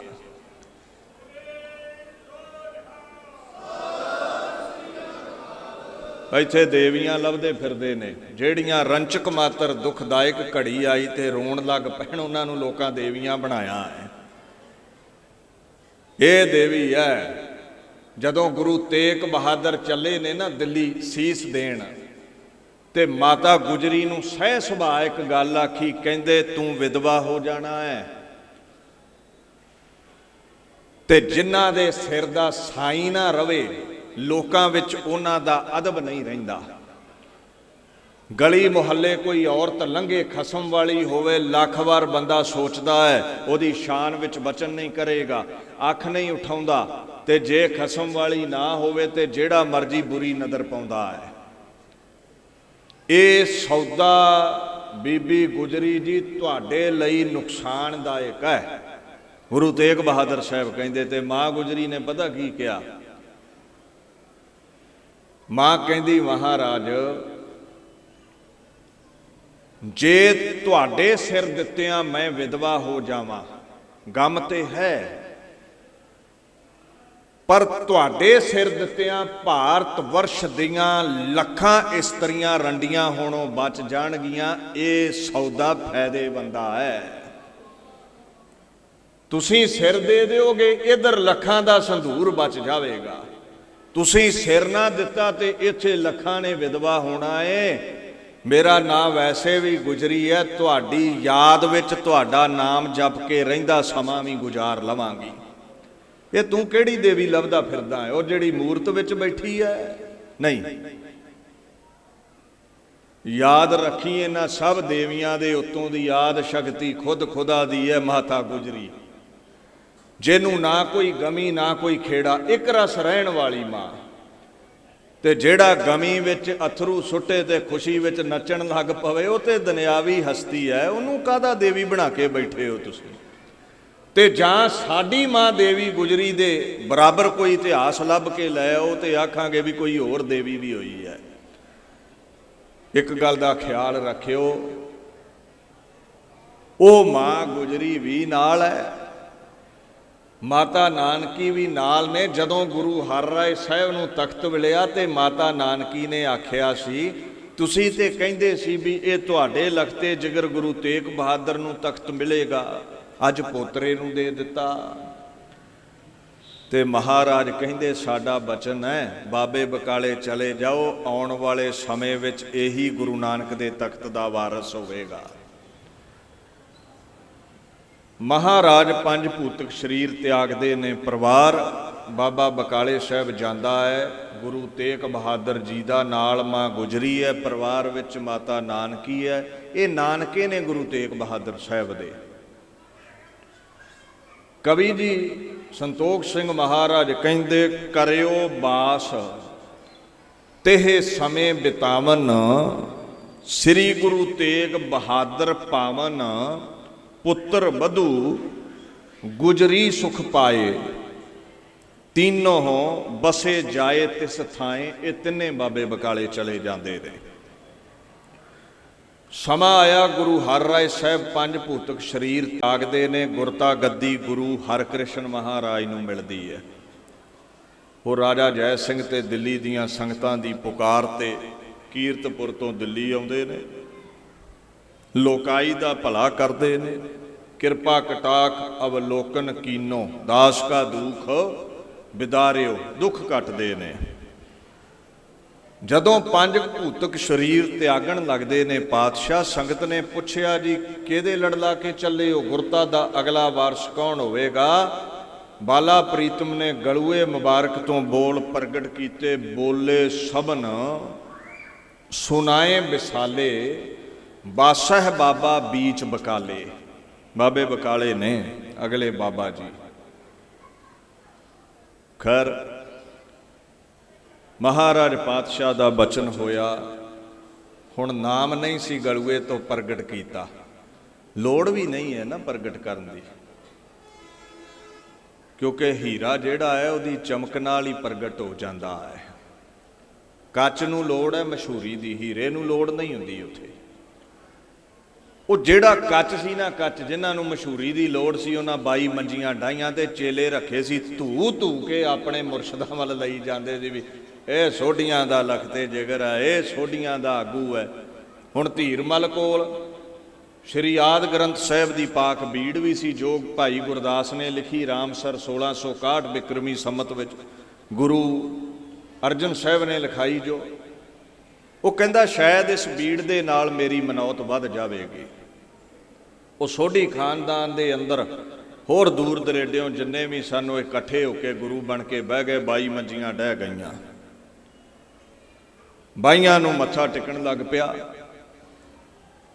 ਹੁਣ ਮਹਾਰਾਜ ਪਾਤਸ਼ਾਹ ਆਪ ਭੋਰੇ ਵਿੱਚ ਬੈਠੇ ਨੇ ਗੁਰੂ ਤੇਗ ਬਹਾਦਰ ਸਾਹਿਬ ਆਨੰਦ ਦੇ ਵਿੱਚ, ਤੇ ਬਾਬਾ ਮੱਖਣ ਸ਼ਾਹ ਲੋਬਾਣਾ ਅੱਜ ਦੀਦਾਰੇ ਕਰਨ ਆਉਂਦਾ ਹੈ। 2-2 4-4 ਮੋਹਰਾਂ ਉਹ ਰੱਖੀ ਗਿਆ, ਉਹ ਜਿਹੜੇ 22 ਮੰਜੀਆਂ ਤੇ ਬੈਠੇ ਨੇ ਉਹਨਾਂ ਦੇ ਅੱਗੇ। ਜਦੋਂ ਅੰਦਰ ਦੀ ਜਿਹੜੀ ਉਹ ਗੁੱਝੀ ਹੋਈ ਬਾਤ ਸੀ ਉਹ ਨਾ ਕਿਸੇ ਨੇ ਪ੍ਰਗਟ ਕੀਤੀ ਤੇ ਸ਼ੰਕਾ ਖੜਾ ਹੋ ਗਿਆ, ਕਹਿੰਦਾ ਇਹ ਕੱਚ ਬੈਠਾ ਹੈ, ਹੀਰਾ ਕੋਈ ਹੋਰ ਹੈ, ਚਲੋ ਹੀਰਾ ਲੱਭਦੇ ਆਂ। ਉਹਨੇ ਆਸਿਓਂ ਪਾਸਿਓਂ ਪੁੱਛਿਆ, ਕਿਸੇ ਦੁਕਾਨਦਾਰ ਨੇ ਦੱਸਿਆ, ਅਲਫਾਜ਼ ਕੁਝ ਮੈਲੇ ਸਨ, ਖਿਮਾ ਕਰਿਓ, ਕਹਿੰਦਾ ਤੇਗਾ ਕਮਲਾ ਭੋਰੇ ਵਿੱਚ ਰਹਿੰਦਾ ਹੈ। ਕਮਲਾ ਲਫ਼ਜ਼ ਇਸ ਲਈ ਵਰਤਿਆ ਕਿਉਂਕਿ ਕਹਿੰਦੇ ਜੀ ਉਹ ਕਿਸੇ ਨੂੰ ਮਿਲਦਾ ਨਹੀਂ ਹੈ। ਜੇ ਤੁਹਾਡੇ ਬੱਚੇ ਦੀ ਉੱਚੀ ਬੁੱਧੀ ਹੈ ਨਾ ਤੇ ਇਹ ਗੁਰੂ ਦੀ ਕਿਰਪਾ ਹੈ। ਜੇ ਤੁਹਾਨੂੰ ਗਿਆਨ ਹੈ ਗੁਰੂ ਦੇ ਘਰ ਅੰਦਰੋਂ ਹੀ ਪ੍ਰਾਪਤ ਹੋਇਆ ਹੈ, ਕਦੇ ਮਾਣ ਨਾ ਕਰਿਓ। ਇਹ ਉਹ ਗੁਰੂ ਜਿਹੜਾ ਉੱਚੀ ਮੱਤ ਬਖਸ਼ਣ ਵਾਲਾ ਹੈ, ਉਹਨੂੰ ਕਹਿੰਦੇ ਕਮਲਾ ਹੈ। ਕਮਲਾ ਲੋਕਾਂ ਦੀ ਕਿਹੜੀ ਗੱਲ ਹੈ, ਲੋਕਾਂ ਦਾ ਸੁਭਾਅ ਹੈ। ਅੱਜ ਵੀ ਕਈ ਸਟੇਜ ਤੇ ਬੈਠੇ ਬਾਹਾਂ ਹੁਲਾਰ ਹੁਲਾਰ ਕੇ ਨਾ ਦਾਵਾ ਗੁਰੂ ਨਾਨਕ ਦੀ ਵਡਿਆਈ ਦਾ ਕਰਦੇ ਨੇ, ਪਰ ਗੁਰੂ ਨਾਨਕ ਪਾਤਸ਼ਾਹ ਦੀ ਸ਼ਾਨ ਦੇ ਖਿਲਾਫ ਬੋਲ ਜਾਂਦੇ ਨੇ। ਇਹ ਚੱਲੇ ਪਤਾ ਕਿੱਥੋਂ ਸਨ? ਪਹਿਲਾਂ ਇਹਨਾਂ ਸ਼ੁਰੂ ਕੀਤੀ ਹੈ ਸਾਧੂਆਂ ਸੰਤਾਂ ਦੀ ਨਿੰਦਾ, ਤੇ ਸਾਡੇ ਲੋਕਾਂ ਸਮਝ ਲਿਆ ਵੀ ਚਲੋ ਕੋਈ ਗੱਲ ਨਹੀਂ ਹੈ, ਇਤਿਹਾਸ ਤੇ ਸੁਣਾਉਂਦੇ ਹੀ ਨੇ ਨਾ, ਬਾਣੀ ਤੇ ਪੜ੍ਹਦੇ ਹੀ ਨੇ ਨਾ, ਜੇ ਸੰਤਾਂ ਨੂੰ ਮਾੜਾ ਕਹਿ ਲਿਆ ਤੇ ਕਿਹੜੀ ਗੱਲ ਹੈ। ਇਹ ਉਹਨਾਂ ਚੁੰਡੀ ਵੱਢ ਕੇ ਵੇਖੀ ਸੀ ਵੀ ਸਿੱਖੀ ਦੇ ਸਿਧਾਂਤ ਵੱਲ ਵਧਣਾ ਹੈ, ਕਿੰਨਾ ਕੁ ਜੀਰਾ ਹੈ ਸਿੱਖਾਂ ਦਾ। ਅਸੀਂ ਕੁਝ ਨਹੀਂ ਕਿਹਾ ਉਹਨਾਂ ਨੂੰ।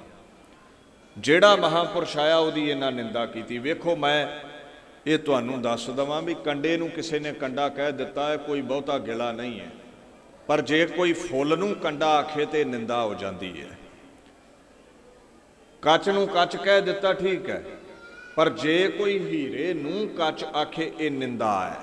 ਸਾਕਤ ਨੂੰ ਸਾਕਤ ਕਿਹਾ ਠੀਕ ਹੈ, ਜੇ ਤੂੰ ਸੰਤ ਨੂੰ ਸਾਕਤ ਆਖੇ ਤੇ ਇਹ ਪਾਪ ਹੈ। ਇਹਨੂੰ ਕਹਿੰਦੇ ਨੇ ਨਿੰਦਾ ਭਲੀ ਕਿਸੈ ਕੀ ਨਾਹੀ, ਮਨਮੁਖ ਮੁਗਧ ਕਰਾਨਾ, ਮੂੰਹ ਕਾਲੇ ਤਿਨ ਨਿੰਦਕਾਂ ਨਰਕੇ ਘੋਰ ਪਵਾਨਾ। ਮੈਂ ਹੈਰਾਨ ਹਾਂ, ਤੁਸੀਂ ਇੱਦਾਂ ਦੇ ਪ੍ਰਚਾਰਕਾਂ ਨੂੰ ਸਟੇਜਾਂ ਤੇ ਬਿਠਾ ਕੇ ਸਰੋਪੇ ਪਾਉਂਦੇ ਹੋ ਵੀ ਇਹ ਬੜਾ ਬੁਲਾਰਾ ਹੈ ਜੀ। ਕਾਹਦਾ ਬੁਲਾਰਾ ਹੈ? ਘੰਟਾ ਕਥਾ ਦਾ ਤੁਸੀਂ ਦਿੱਤਾ ਹੈ, 5 ਮਿੰਟ ਉਹਨੇ ਸ਼ਬਦ ਦੀ ਵਿਚਾਰ ਕੀਤੀ ਹੈ, ਰਹਿ ਗਏ 55 ਮਿੰਟ, ਤੇ 45 ਮਿੰਟ ਉਹਨੇ ਸੰਤਾਂ ਦੀ ਨਿੰਦਾ ਕੀਤੀ, ਇਤਿਹਾਸ ਦੀ ਨਿੰਦਾ ਕੀਤੀ, ਦਸਮ ਗ੍ਰੰਥ ਦੀ ਨਿੰਦਾ ਕੀਤੀ। 45 ਮਿੰਟ ਇੱਧਰ ਲੱਗ ਗਏ ਤੇ 5 ਮਿੰਟ ਅਖਬਾਰਾਂ ਦੀਆਂ ਕਹਾਣੀਆਂ ਪੜ੍ਹ ਕੇ ਸੁਣਾ ਦਿੱਤੀਆਂ। ਇਹ ਕਥਾ ਹੋ ਗਈ ਤੇ ਤੁਸੀਂ ਪਾਤਾ ਸਰੋਪਾ। ਤੇ ਹੁਣ ਬਾਣੀ ਤੋਂ ਪੁੱਛੋ ਵੀ ਜਿਹਨੇ ਸਾਧੂਆਂ ਸੰਤਾਂ ਮਹਾਂਪੁਰਸ਼ਾਂ ਗੁਰੂ ਪੀਰਾਂ ਦੀ ਨਿੰਦਾ ਕੀਤੀ, ਗੁਰੂ ਜੀ ਸਰੋਪਾ ਮਿਲਣਾ ਚਾਹੀਦਾ ਉਹਨਾਂ ਨੂੰ? ਕਹਿੰਦੇ ਮਿਲਣਾ ਤੇ ਚਾਹੀਦਾ, ਪਰ ਜਿਹੜਾ ਤੁਸੀਂ ਦਿੰਦੇ ਹੋ ਇਹ ਨਹੀਂ। ਮੂੰਹ ਕਾਲੇ ਤਿੰਨ ਨਿੰਦਕਾਂ ਨਰਕੇ ਘੋਰ ਪਵਨ। ਕਹਿੰਦੇ ਇਹਨਾਂ ਦਾ ਮੂੰਹ ਕਾਲਾ ਕਰਾਂਗਾ ਦਰਗਾਹ ਵਿੱਚ ਵੀ ਤੇ ਇਸ ਲੋਕ ਵਿੱਚ ਵੀ। ਤੇ ਆਪਾਂ ਸਰੋਪੇ ਪਾਈ ਜਾਂਦੇ ਵੀ ਬੜਾ ਪ੍ਰਚਾਰਕ ਹੈ ਜੀ, ਉੱਤੇ ਉਹ ਗੱਲਾਂ ਕਹਿ ਗਿਆ ਜਿਹੜੀਆਂ ਪਹਿਲਾਂ ਕੋਈ ਹਿੰਮਤ ਨਹੀਂ ਸੀ ਕਰਦਾ। ਇਸ ਗੱਲ ਦਾ ਖਿਆਲ ਰੱਖਿਓ, ਹਿੰਮਤ ਤਾਂ ਨਹੀਂ ਸੀ ਪਹਿਲਾਂ ਕੋਈ ਕਰਦਾ, ਖਾਲਸਾ ਕਾਇਮ ਰਹਿੰਦਾ ਸੀ। ਤੁਸੀਂ ਆਪ ਬਾਣੀ ਪੜ੍ਹਦੇ ਸੀ, ਆਪ ਅਭਿਆਸ ਕਰਦੇ ਸੀ, ਆਪ ਗੁੱਝੇ ਭੇਦ ਜਾਣਦੇ ਸੀ, ਆਪ ਗੁਰੂ ਦੀ ਅਜ਼ਮਤ ਤੋਂ ਜਾਣੂ ਸੀ। ਹੁਣ ਬਾਣੀ ਪੜ੍ਹਨੀ ਛੱਡ ਦਿੱਤੀ, ਤੁਹਾਨੂੰ ਗਿਆਨ ਨਹੀਂ ਰਿਹਾ, ਜੋ ਮਰਜ਼ੀ ਕੋਈ ਸਟੇਜ ਤੇ ਬੋਲ ਜਾਵੇ ਤੁਸੀਂ ਜਕਾਰੇ ਛੱਡੀ ਜਾਂਦੇ ਹੋ। ਇਹ ਕਸੂਰਵਾਰ ਗੁਰੂ ਕੀ ਹਜ਼ੂਰੀ ਵਿੱਚ ਬੈਠੇ ਹੋਏ ਉਹ ਸਭ ਲੋਕ ਨੇ ਜਿਹੜੇ ਗੁਰੂ ਦੀ ਨਿੰਦਾ ਸੁਣ ਲੈਂਦੇ ਨੇ।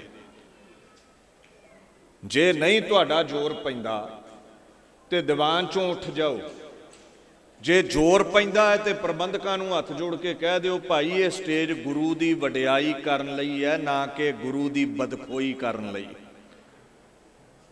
ਇਸ ਗੱਲ ਦਾ ਖਿਆਲ ਰੱਖਿਓ। ਕਬੀਰ ਜੀ ਨੇ ਇੱਕ ਬਚਨ ਕਿਹਾ ਸੀ,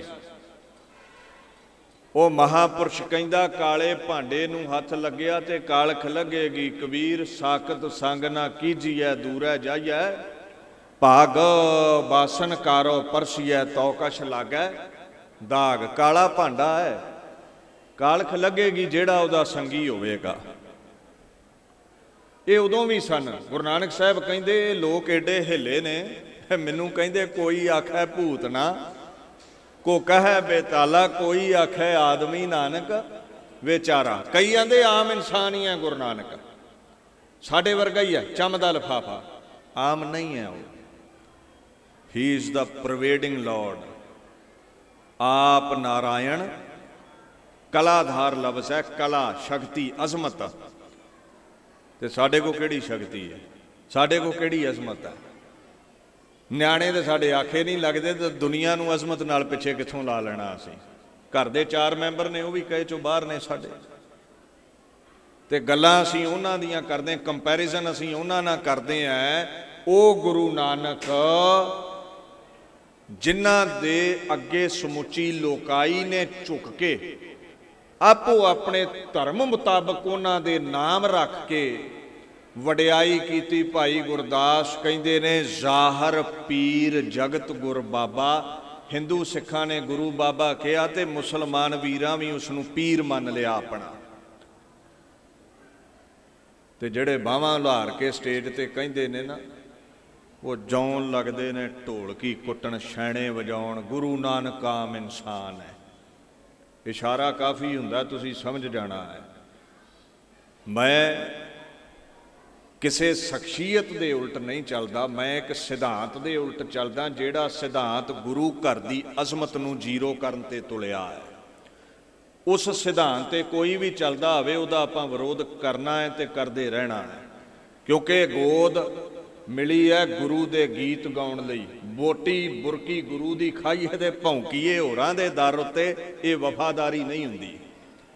ਤੇ ਜਿਹਦੀ ਬੋਟੀ ਖਾਈਏ ਉਹਦੇ ਦਰ ਤੇ ਹੀ ਉਹਦੀ ਸ਼ਾਨ ਵਿੱਚ, ਵਡਿਆਈ ਵਿੱਚ ਗੀਤ ਗਾਏ ਜਾਂਦੇ ਨੇ। ਗੁਰੂ ਤੇਗ ਬਹਾਦਰ ਸਾਹਿਬ ਜੀ ਦੀ ਯਾਦ 'ਚ ਬੈਠੇ ਉਹਨਾਂ ਇੱਕ ਬਚਨ ਕਿਹਾ ਸੀ, ਕਹਿੰਦੇ ਜੇ ਕੁੱਤੇ ਵੱਲ ਧਿਆਨ ਦੇਵੇ ਨਾ, ਤੇ ਜਿਵੇਂ ਕੁੱਤਾ ਆਪਣੇ ਮਾਲਕ ਦਾ ਵਫਾਦਾਰ ਹੈ, ਇਹ ਜੀਵਨ ਵਿੱਚ ਢਾਲ ਲੈ, ਆਪਣੇ ਗੁਰੂ ਨਾਲ ਵਫਾਦਾਰੀ ਕਮਾਈ, ਤੇਰਾ ਜੀਵਨ ਸਫਲਾ ਹੋ ਜਾਵੇਗਾ। ਹੁਣ ਕੁੱਤੇ ਨੂੰ ਵਫਾਦਾਰੀ ਦਾ ਫਲ ਕੀ ਮਿਲਦਾ ਹੈ? ਸੁਆਮੀ ਕੋ ਗ੍ਰਹਿ ਜਿਉ ਸਦਾ, ਸਵਾਨ ਤਜਤ ਨਹੀਂ ਨਿਤ, ਨਾਨਕ ਇਹ ਵਿਦ ਹਰ ਭਜੋ, ਇੱਕ ਮਨ ਹੋਏ ਇੱਕ ਚਿੱਤ। ਇੱਕ ਕੁੱਤਾ ਮਾਲਕ ਦੇ ਕੋਲ ਬੈਠਾ ਰਹਿੰਦਾ ਹੈ, ਮਾਲਕ ਰੋਟੀ ਖਾਂਦਾ ਹੈ, ਉਹ ਚੌਂ ਚੌਂ ਕਰੀ ਜਾਂਦਾ ਹੈ। ਅਖੀਰ ਜਦੋਂ ਪ੍ਰਸ਼ਾਦਾ ਛਕ ਲਿਆ ਨਾ, ਬੁਰਕੀ ਰਹਿ ਗਈ, ਤੇ ਮਾਲਕ ਨੂੰ ਦਇਆ ਆ ਗਈ ਕੁੱਤੇ ਦੇ, ਤੇ ਉਹ ਬੁਰਕੀ ਸੁੱਟ ਦਿੱਤੀ। ਇੱਕ ਹੈ ਅਵਾਰਾ ਕੁੱਤਾ, ਉਹ ਇੱਕ ਦਰ ਤੇ ਭੌਂਕਦਾ ਹੈ, ਥੋੜਾ ਸਮਾਂ ਜਦੋਂ ਬੋਟੀ ਨਹੀਂ ਪੈਂਦੀ ਤੇ ਉਹ ਅਗਲੇ ਦਰ ਤੇ ਜਾਂਦਾ ਹੈ। ਉਹ ਅੱਡਾ ਰੋੜੀ ਵਾਲਾ ਅਵਾਰਾ ਕੁੱਤਾ, ਉਹਨੂੰ ਕਿਧਰੇ ਵੀ ਬੋਟੀ ਨਹੀਂ ਮਿਲਦੀ, ਉਹਨੂੰ ਜਦੋਂ ਵੀ ਮਿਲਦੀਆਂ ਡਾਂਗਾਂ ਹੀ ਮਿਲਦੀਆਂ ਵੀ ਪਤਾ ਨਹੀਂ ਕਿੱਥੋਂ ਵਾਰਾ ਆ ਜਾਂਦਾ ਹੈ। ਗੁਰੂ ਤੇਗ ਬਹਾਦਰ ਸਾਹਿਬ ਕਹਿੰਦੇ ਇਹ ਬਿੱਦ ਸਿੱਖ ਲੈ, ਵਫਾਦਾਰੀ ਗੁਰੂ ਨਾਲ ਕਮਾ, ਗੁਰੂ ਦੀ ਸ਼ਾਨ ਵਿੱਚ ਗੀਤ ਗਾਇਆ ਕਰ, ਸ਼ਰਨ ਰਿਹਾ ਕਰ, ਉਹਦੇ ਦਰ ਦਾ ਕੁੱਤਾ ਬਣ ਜਾ। ਤੇ ਅਸੀਂ ਗੁਰੂ ਕਿਆਂ ਨੂੰ ਹੀ ਵੱਢਣ ਤੁਰ ਪੈਂਦੇ ਹਾਂ, ਗੁਰੂ ਕਿਆਂ ਦਾ ਖਾ ਕੇ। ਸੰਤਾਂ ਦੀ ਨਿੰਦਾ ਤੋਂ ਸ਼ੁਰੂ ਹੋਏ, ਦਸਮ ਗ੍ਰੰਥ ਦੀ ਨਿੰਦਾ ਤੇ ਆ ਗਏ। ਦਸਮ ਗ੍ਰੰਥ ਤੋਂ ਸਾਨੂੰ ਧਿਆਨ ਆਇਆ ਵੀ ਇਹਨਾਂ ਨੂੰ ਸਮਝਾਈਏ। ਫਿਰ ਸੋਚਿਆ ਵੀ ਚਲੋ 5 ਬਾਣੀਆਂ ਮੰਨਦੇ ਨੇ, ਉਹਦੇ 'ਚ 3 ਦਸਮ ਦੀਆਂ ਨੇ। ਜਾਪ ਸਾਹਿਬ ਜਿਨ੍ਹਾਂ ਸਾਧੂਆਂ ਨੂੰ ਅੱਜ ਯਾਦ ਕਰ ਰਹੇ ਹੋ, ਗੋਬਿੰਦ ਸਦਨ ਵਾਲੇ, ਬਾਬਾ ਵਿਰਸਾ ਸਿੰਘ ਜੀ ਹੋਣੀ, ਉਹ ਕਿਧਰੇ ਵੀ ਜਾਂਦੇ ਨੇ, ਇੱਕੋ ਹੀ ਹਦਾਇਤ ਹੁੰਦੀ ਸੀ, ਜਾਪ ਸਾਹਿਬ ਦਾ ਅਭਿਆਸ ਕਰੋ। ਤੁਸੀਂ ਹੈਰਾਨ ਰਹਿ ਜਾਓਗੇ, ਦੁਨੀਆ ਦੇ ਕਿਸੇ ਵੀ ਕਵੀ ਨੇ, ਮਹਾਂਪੁਰਸ਼ ਨੇ, ਮੁਰਸ਼ਦ ਨੇ ਜੀਵਨ ਕਾਲ ਵਿੱਚ ਇੰਨੇ ਨਾਮ ਪ੍ਰਗਟ ਨਹੀਂ ਕੀਤੇ ਖੁਦਾ ਦੇ, ਜਿੰਨੇ ਗੁਰੂ ਗੋਬਿੰਦ ਸਿੰਘ ਪਾਤਸ਼ਾਹ ਨੇ ਜਾਪ ਸਾਹਿਬ ਵਿੱਚ ਕੀਤੇ ਨੇ। ਹੁਣ ਜਾਪ ਸਾਹਿਬ ਚੌਪਈ ਸਵਈਏ ਇਹ 5 ਬਾਣੀਆਂ ਚੋਂ ਨੇ। ਅਸੀਂ ਸੋਚਿਆ ਚਲੋ 5 ਨੂੰ ਤੇ ਮੰਨਦੇ ਨੇ, ਆ ਥੋੜੇ ਸਮੇਂ ਪਹਿਲੇ ਦੀ ਗੱਲ ਹੈ, ਹੁਣ 5 ਤੋਂ ਵੀ ਮੁਨਕਰ ਹੋ ਗਏ ਨੇ ਹੋ ਕੇ। ਉਹ ਚੁੰਡੀ ਵੱਢ ਕੇ ਵੇਖੀ ਅਸੀਂ ਜਰ ਗਏ, ਹੁਣ ਉਹਨਾਂ ਛੁਰਾ ਮਾਰਿਆ ਪਿੱਠ ਵਿੱਚ, ਹੁਣ ਤੜਪਦੇ ਫਿਰਦੇ ਆ ਵੀ ਇਹ ਤੇ ਹੁਣ ਸਾਡੇ ਗੁਰੂ ਗ੍ਰੰਥ ਸਾਹਿਬ ਦੀ ਪਾਕ ਬਾਣੀ ਨੂੰ ਵੀ ਨਿੰਦੀ ਜਾਂਦੇ ਨੇ, ਭੱਟਾਂ ਦੀ ਬਾਣੀ ਨੂੰ ਬ੍ਰਾਹਮਣਵਾਦ ਆਖੀ ਜਾਂਦੇ ਨੇ। ਕੋਈ ਕਹਿ ਦਿੰਦਾ ਇਹ ਇਤਿਹਾਸ ਝੂਠਾ, ਕੋਈ ਕਹਿ ਦਿੰਦਾ ਇਹ ਇਤਿਹਾਸ ਝੂਠਾ ਹੈ। ਮੁਸ਼ਕਲ ਇਹ ਹੈ ਜਿਸ ਦਿਨ ਇਹ ਗੁਰੂ ਸਿਧਾਂਤ ਦੇ ਉਲਟ ਚੱਲੇ ਸਨ, ਅਸੀਂ ਉਸ ਦਿਨ ਟੋਕਿਆ ਨਹੀਂ ਇਹਨਾਂ ਨੂੰ। ਟੋਕਿਆ ਹੁੰਦਾ ਤੇ ਆ ਸਮਾਂ ਨਾ ਆਉਂਦਾ। ਸੋ ਸਾਰੇ ਬਾਣੀ ਪੜ੍ਹਿਆ ਕਰੋ, ਅਰਥਾਂ ਦੇ ਸਹਿਤ ਪੋਥੀਆਂ ਖਰੀਦ ਕੇ ਪੜ੍ਹਿਆ ਕਰੋ ਬਾਣੀ। ਕੋਈ ਕੁਤਰਕ ਕਰੇ ਤੁਹਾਡੇ ਇਤਿਹਾਸ ਬਾਣੀ ਤੇ ਤੁਸੀਂ ਪੁੱਛ ਸਕਦੇ ਹੋ ਉਸ ਨੂੰ, ਫਿਰ ਸਿੱਖੀ ਪ੍ਰਫੁੱਲਤ ਹੋਵੇਗੀ। ਉਹ ਖੈਰ ਗੁਰੂ ਨੂੰ ਕਮਲਾ ਕਹਿ ਦਿੱਤਾ, ਕਈਆਂ ਨੇ ਭੂਤਨਾ ਆਖਿਆ ਗੁਰੂ ਨਾਨਕ ਸਾਹਿਬ ਨੂੰ, ਅੱਜ ਵੀ ਕਿਸੇ ਨੇ ਕਮਲਾ ਕਹਿ ਦਿੱਤਾ ਗੁਰੂ ਤੇਗ ਬਹਾਦਰ ਸਾਹਿਬ ਨੂੰ। ਉਹ ਬਾਬਾ ਮੱਖਣ ਸ਼ਾਹ ਸਮਝ ਗਿਆ ਵੀ ਇੱਥੇ ਕੋਈ ਬਾਤ ਹੈ, ਉਹਦੇ ਦਰਸ਼ਨ ਕਰੀਏ ਜਾ ਕੇ। ਭੋਰੇ ਦੇ ਬਾਹਰ ਪਹੁੰਚਦੇ ਨੇ। ਭੋਰੇ ਦੇ ਵਿੱਚ ਆਪਣੇ ਨਿਰਗੁਣ ਸਰੂਪ ਦੀ ਯਾਦ ਵਿੱਚ ਗੁਰੂ ਤੇਗ ਬਹਾਦਰ ਸਾਹਿਬ ਬੈਠੇ ਨੇ। 26 ਕੁ ਵਰੇ ਹੋ ਗਏ ਨੇ ਬਾਬਾ ਬਕਾਲਾ ਸਾਹਿਬ ਉਹਨਾਂ ਨੂੰ। ਦੇਖੋ ਉਹ ਬਹਿ ਸਕਦਾ ਹੈ, ਜੇ ਤੁਸੀਂ 10-20 ਮਿੰਟ ਨਹੀਂ ਬਹਿ ਸਕਦੇ ਤੇ ਇਹ ਤੁਹਾਡਾ ਕਸੂਰ ਹੈ। ਮੈਂ ਨਹੀਂ ਬਹਿ ਸਕਦਾ, ਇਹ ਮੇਰਾ ਆਪਣਾ ਉਗਣ ਹੈ। ਇਹਦਾ ਮਤਲਬ ਇਹ ਨਹੀਂ ਵੀ ਜੇ ਤੂੰ ਨਹੀਂ ਬਹਿ ਸਕਦਾ ਤੇ ਗੁਰੂ ਵੀ ਤੇਰੇ ਵਰਗਾ ਹੈ।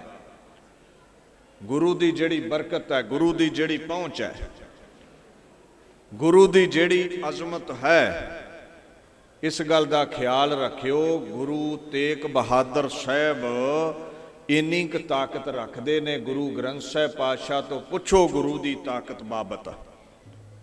ਕਹਿੰਦੇ ਜਿਹੜਾ ਗੁਰੂ ਪਰਮੇਸ਼ਰ ਹੈ ਨਾ, ਸਰਬ ਕਲਾ ਸਮਰੱਥ ਪ੍ਰਭ ਪੂਰੇ ਗੁਰਦੇਵ।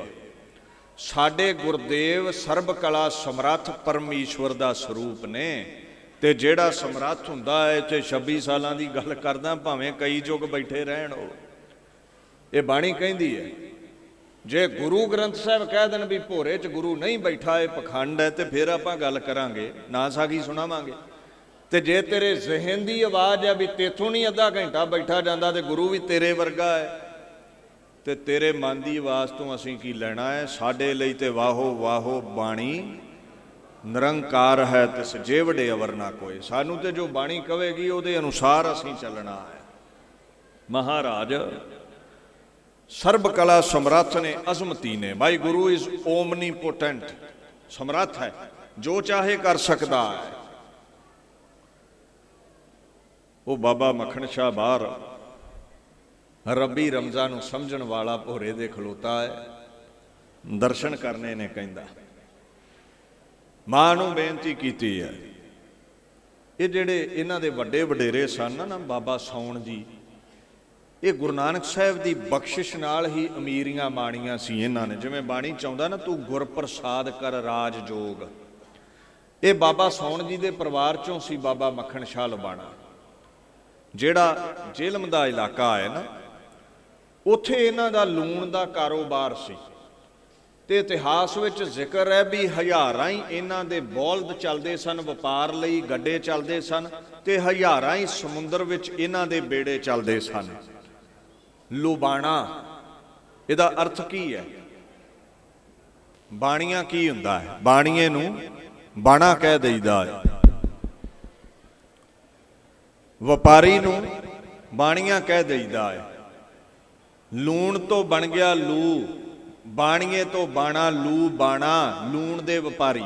ਉਹ ਇੱਕ ਗੋਤ ਪੱਕ ਗਈ ਅੱਜ ਕੱਲ। ਖੈਰ ਉਹ ਵਪਾਰੀ ਸੀ, ਉਹਦਾ ਜਹਾਜ਼ ਡੁੱਬ ਰਿਹਾ ਸੀ। ਬੜੇ ਪੀਰ ਫਕੀਰ ਤੇ ਆਏ, ਤੇ ਮਾੜਾ ਮੋਟ ਵਪਾਰੀ ਵੀ ਨਹੀਂ ਸੀ। ਤਕਰੀਬਨ 500 ਉਹਦੇ ਨਾਲ ਅੰਗ ਰੱਖਿਅਕ ਰਹਿੰਦਾ ਸੀ, ਸਿਪਾਹੀ ਰਹਿੰਦਾ ਸੀ, ਸ਼ਸਤਰਧਾਰੀ। ਹੁਣ ਉਹ ਅਰਦਾਸ ਕਰਦਾ ਹੈ। ਇਤਿਹਾਸ ਵਿੱਚ ਆਉਂਦਾ ਹੈ, ਮਹਿਮਾ ਪ੍ਰਕਾਸ਼ ਵੀ ਉਹਨੇ ਨਾ ਜਪਜੀ ਸਾਹਿਬ ਪੜ੍ਹ ਕੇ ਅਰਦਾਸ ਕੀਤੀ ਵੀ ਮਹਾਰਾਜ ਮੇਰਾ ਜਹਾਜ਼ ਬੰਨੇ ਲਾ ਦਿਓ। ਗੁਰੂ ਪਾਤਸ਼ਾਹ ਨੇ ਅਰਦਾਸ ਸੁਣੀ, ਉਹ ਬੇੜਾ ਉਹਦਾ ਬੰਨੇ ਲੱਗ ਗਿਆ। ਮੱਖਣ ਸ਼ਾਹ ਲੁਬਾਣਾ ਹੋਤੋ ਸਿੱਖ, ਦੱਖਣ ਦੇਸ਼ ਰਹਾਵਨ ਵਾਰੋ, ਚਲੇ ਬੈਲ 1 ਲੱਖ ਤਿਸੈ ਅਰ ਖੇਪ ਜਹਾਜਨ ਕੋ ਬੰਜਾਰੋ। ਵੱਡਾ ਅਮੀਰ ਬੰਦਾ ਸੀ। ਗਿਆਨੀ ਗਿਆਨ ਸਿੰਘ ਵੀ ਪੰਥ ਪ੍ਰਕਾਸ਼ ਵਿੱਚ ਕਹਿੰਦੇ ਨੇ, ਕਹਿੰਦੇ ਹੋਤੇ ਸਵਾਰ ਪੰਚ ਸੈ ਸੰਗ ਉਠਾਏ ਤੀਰ ਤੁਰੰਗ ਤੁਫੰਗ। 500 ਸਿਪਾਹੀ ਰਹਿੰਦਾ ਸੀ ਘੋੜਿਆਂ ਵਾਲਾ ਨਾਲ, ਜਿਨ੍ਹਾਂ ਕੋਲ ਰਫਲਾਂ ਸਨ। ਅੱਜ ਆਇਆ ਹੈ ਗੁਰਾਂ ਦੇ ਦਰ ਉੱਤੇ, ਮਾਂ ਨੂੰ ਬੇਨਤੀ ਕੀਤੀ। ਮਾਂ ਨੇ ਇੱਕ ਵਾਰ ਤੇ ਆਖਿਆ, ਉਹ ਅਟਲ ਸਮਾਧੀ ਵਿੱਚ ਰਹਿੰਦੇ ਨੇ,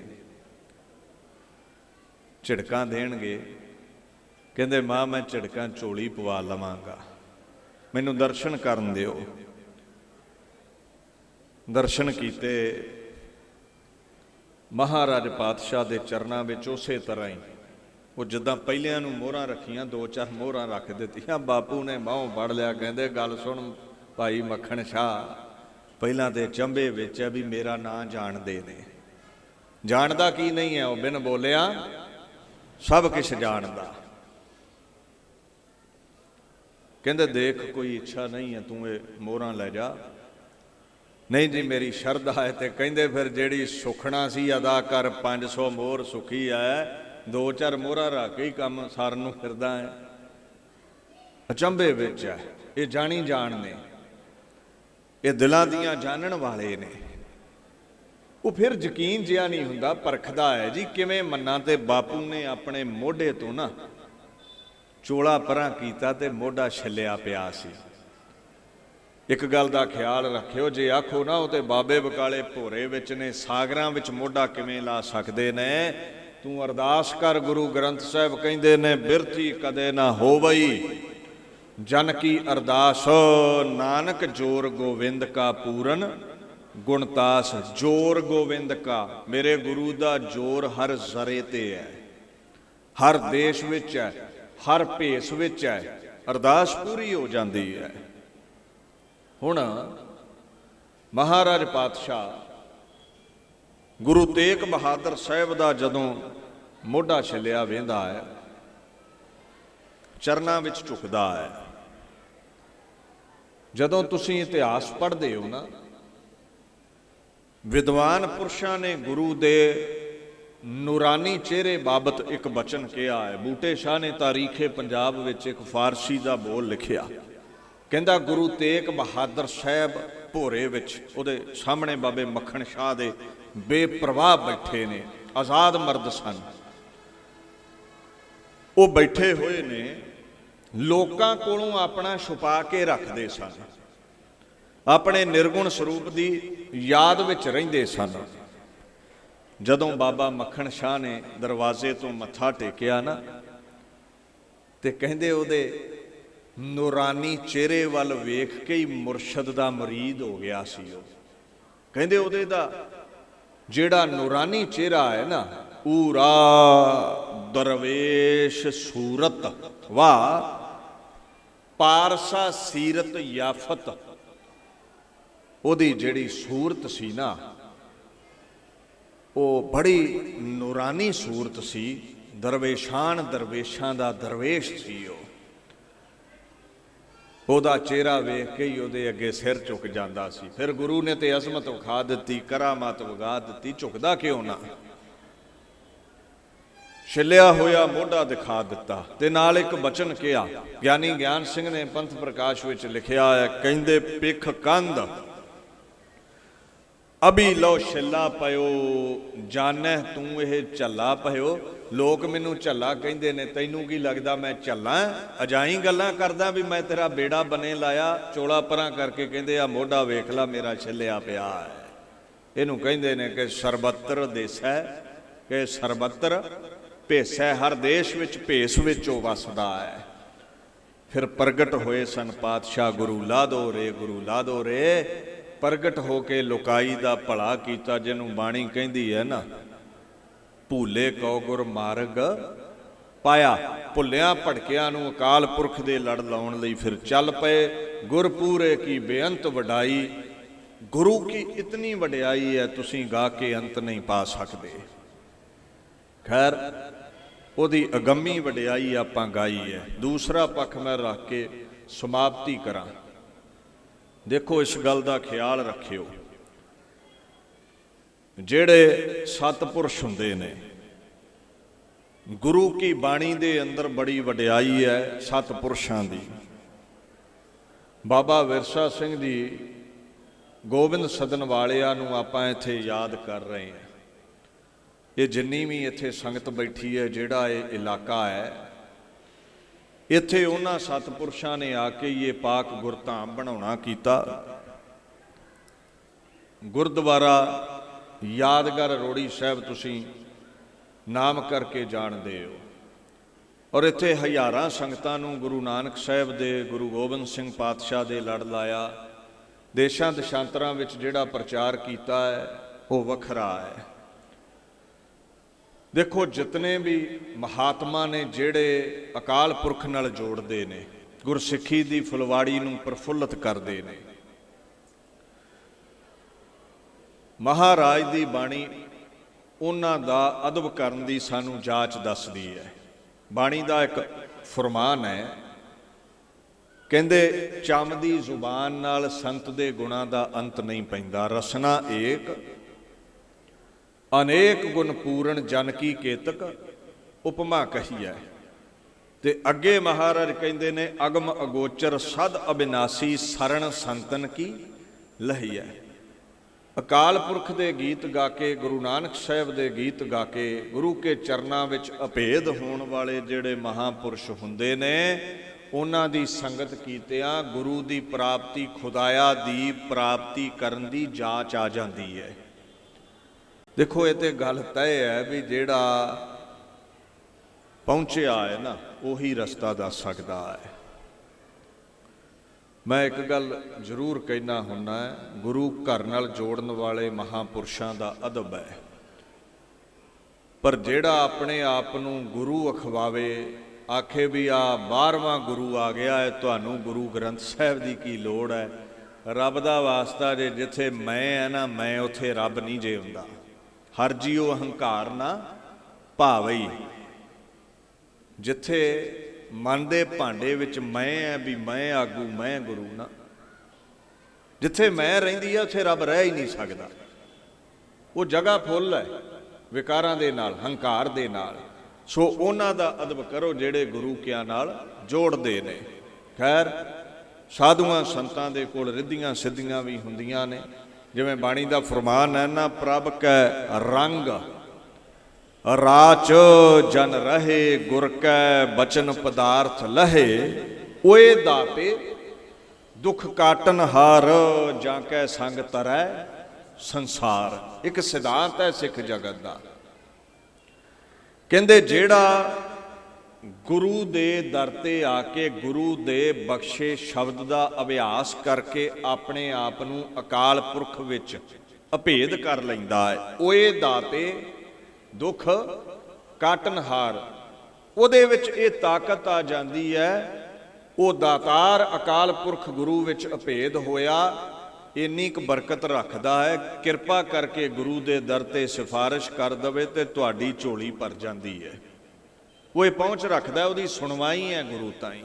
ਦੁੱਖ ਕਾਟਨਹਾਰ, ਜੀਵਨ ਚੋਂ ਦੁੱਖ ਪਿਛਾਂਹ ਨਹੀਂ ਹਟ ਰਹੇ। ਉਹ ਮਹਾਂਪੁਰਸ਼ ਤੁਹਾਡੇ ਲਈ ਅਰਦਾਸ ਕਰ ਦਵੇ ਤੇ ਕਿਰਪਾ ਹੋ ਜਾਂਦੀ ਹੈ। ਕਈ ਕਹਿ ਦੇਣਗੇ ਲੈ ਅਰਦਾਸ ਤੇ ਆਪਾਂ ਆਪ ਵੀ ਕਰ ਸਕਦੇ ਹਾਂ। ਇਹ ਦੇਖੋ ਮਨਾਹੀ ਨਹੀਂ ਹੈ, ਅਰਦਾਸ ਆਪਾਂ ਸਭ ਨੂੰ ਕਰਨੀ ਚਾਹੀਦੀ ਹੈ। ਪਰ ਫਰਕ ਤੇ ਹੈ ਨਾ, ਇੱਕ ਰਾਜੇ ਦਾ ਜਿਹੜਾ ਵਜ਼ੀਰ ਹੈ ਕਿ ਜਾਂ ਉਹਦੀ ਸੁਣਵਾਈ ਰਾਜਾ ਪਹਿਲਾਂ ਕਰੇਗਾ ਕਿ ਪਰਜਾ ਚੋਂ ਤੁਰੇ ਫਿਰਦੇ ਦੀ ਸੁਣਵਾਈ ਪਹਿਲਾਂ ਹੋਵੇਗੀ। ਇਹ ਵਜ਼ੀਰ ਹੁੰਦੇ ਨੇ ਸਾਧੂ ਅਕਾਲ ਪੁਰਖ ਦੇ, ਗੁਰੂ ਪਰਮੇਸ਼ਰ ਦੇ ਦਰ ਤੇ। ਸੋ ਮਹਾਰਾਜ ਦੀਨ ਦੁਨੀਆ ਦੇ ਮਾਲਕ ਇੱਕ ਗੱਲ ਕਹਿੰਦੇ ਨੇ, ਗੁਰੂ ਕੋਲੋਂ ਉਹਨਾਂ ਪਦਾਰਥ ਲਿਆ ਹੈ ਭਗਤੀ ਦਾ, ਤੇ ਨਾਮ ਕਰਕੇ ਭਗਤੀ ਕਰਕੇ ਉਹਨਾਂ ਕੋਲ ਰਿੱਧੀਆਂ ਸਿੱਧੀਆਂ ਨੇ। ਅਸ਼ਟ ਸਿੱਧ ਨਵ ਨਿਧ ਇਹ ਕਰਮ ਪ੍ਰਾਪਤ ਜਿਸ ਨਾਮ ਦੇ। ਕੋਈ ਵੀ ਮਹਾਤਮਾ ਹੈ, ਨਾਮ ਜਪ ਕੇ ਉਹ ਕਰਾਮਾਤਾਂ ਦਾ ਵਾਲੀ ਬਣ ਜਾਂਦਾ ਹੈ, ਫਿਰ ਉਹਦਾ ਬਚਨ ਪੂਰਾ ਹੋ ਜਾਂਦਾ ਹੈ। ਇੱਥੇ ਹੀ ਬਸ ਨਹੀਂ, ਕਹਿੰਦੇ ਜਿਹੜੇ ਸਾਧੂਆਂ ਦੇ ਸੰਗੀ ਹੁੰਦੇ ਨੇ, ਜਾਂ ਕੈ ਸੰਗ ਤਰੈ ਸੰਸਾਰ, ਓਏ ਦਾਤੇ ਦੁੱਖ ਕਾਟਨ ਹਾਰ। ਉਹਨਾਂ ਦੀ ਸੰਗਤ ਕੀਤਿਆਂ ਨਜ਼ਾਤ ਵੀ ਮਿਲ ਜਾਂਦੀ ਹੈ। ਰੋਗ ਸੋਗ ਦੁੱਖ ਕਲੇਸ਼ 84 ਲੱਖ ਦਾ ਗੇੜ, ਇਹਦੇ ਚੋਂ ਮੁਕਤੀ ਹਾਸਲ ਹੋ ਜਾਂਦੀ ਹੈ। ਕਹਿੰਦੇ ਜਨ ਕਾ ਸੇਵਕ ਸੋ ਵੱਡ ਭਾਗੀ, ਜਨ ਕੈ ਸੰਗ ਏਕ ਲਿਵ ਲਾਗੀ। ਸੰਤ ਉਹ ਹੈ ਜਿਹਦੀ ਸੰਗਤ ਵਿੱਚ ਬੈਠਿਆਂ ਅਕਾਲ ਪੁਰਖ ਨਾਲ ਲਿਵ ਲੱਗ ਜਾਵੇ। ਚੰਗੀਆਂ ਵਾਈਬ੍ਰੇਸ਼ਨਸ, ਸ਼ੁੱਧ ਵਾਈਬ੍ਰੇਸ਼ਨਸ ਜਿਹਦੀਆਂ ਹੋਣ। ਕਈ ਕਹਿ ਦਿੰਦੇ ਵਾਈਬ੍ਰੇਸ਼ਨਸ ਕੁਝ ਨਹੀਂ ਹੁੰਦੀਆਂ, ਐਨਰਜੀ ਕੁਝ ਨਹੀਂ ਹੁੰਦੀ, ਸਭ ਕੁਝ ਹੁੰਦਾ ਹੈ। ਤੁਸੀਂ ਧਿਆਨ ਦਿਓ, ਕਿਸੇ ਢਹਿੰਦੀ ਕਲਾ ਵਾਲੇ ਕੋਲ ਬੈਠੋਗੇ ਨਾ, ਉਹਨੇ ਆਪਣਾ ਦੁੱਖ ਰੋਈ ਜਾਣਾ ਹੈ, ਢਹਿੰਦੀ ਕਲਾ ਦੀਆਂ ਗੱਲਾਂ ਕਰਨੀਆਂ ਹੈ, ਤੁਹਾਡਾ ਮਨ ਲੈ ਜਾਵੇਗਾ। ਤੇ ਕਿਸੇ ਚੜ੍ਹਦੀ ਕਲਾ ਵਾਲੇ ਮਹਾਂਪੁਰਸ਼ ਕੋਲ ਬੈਠੋਗੇ ਤੇ ਮਨ ਦੀਆਂ ਉਡਾਰੀਆਂ ਹੀ ਉੱਚੀਆਂ ਹੋ ਜਾਂਦੀਆਂ ਨੇ। ਫਰਕ ਤੇ ਹੈ ਵਾਈਬ੍ਰੇਸ਼ਨਸ ਦਾ। ਤੁਸੀਂ ਕਦੇ ਵੀ ਦੇਖਿਓ, ਆਮ ਆਪਾਂ ਕਿਤੇ ਬੈਠ ਕੇ ਰੱਬ ਦੇ ਗੀਤ ਗਾਈਏ ਨਾ, ਓਨਾ ਆਨੰਦ ਨਹੀਂ ਮਿਲਦਾ ਜਿੰਨਾ ਹਰਿਮੰਦਰ ਸਾਹਿਬ ਗੁਰੂ ਦੇ ਦਰ ਤੇ ਬੈਠ ਕੇ ਕੀਰਤੀ ਗਾਇਆਂ ਤੇ ਸੁਣਿਆ ਮਿਲਦਾ ਹੈ। ਵਾਈਬ੍ਰੇਸ਼ਨਸ, ਜਿੱਥੇ ਚੱਤੋ ਪਹਿਰ ਹੀ ਕੀਰਤੀ ਹੋ ਰਹੀ ਹੈ ਉੱਥੇ ਫਰਕ ਤੇ ਪਵੇਗਾ ਹੀ। ਕਹਿੰਦੇ ਉਹਦੀ ਸੰਗਤ ਵਿੱਚ ਬੈਠਿਆਂ ਹੀ ਸੁਤੇ ਸਿੱਧ ਲਿਵ ਲੱਗਦੀ ਹੈ। ਵਾਈਬ੍ਰੇਸ਼ਨ ਦਾ ਜ਼ੋਰ ਬੜਾ ਹੈ। ਤੁਸੀਂ ਚੋਰਾਂ ਦੇ ਕੋਲ ਰਹੋ, ਚੋਰੀ ਕਰਨ ਦੀ ਆਦਤ ਪੈ ਜਾਂਦੀ ਹੈ। ਡਾਕੂਆਂ ਕੋਲ ਰਹੋ ਤੇ ਡਾਕੇ ਹੀ ਮਾਰੋਗੇ, ਕਾਮੀਆਂ ਕੋਲ ਰਹੋਗੇ ਤੇ ਕਾਮ ਦੀਆਂ ਹੀ ਗੱਲਾਂ ਕਰਨਗੇ।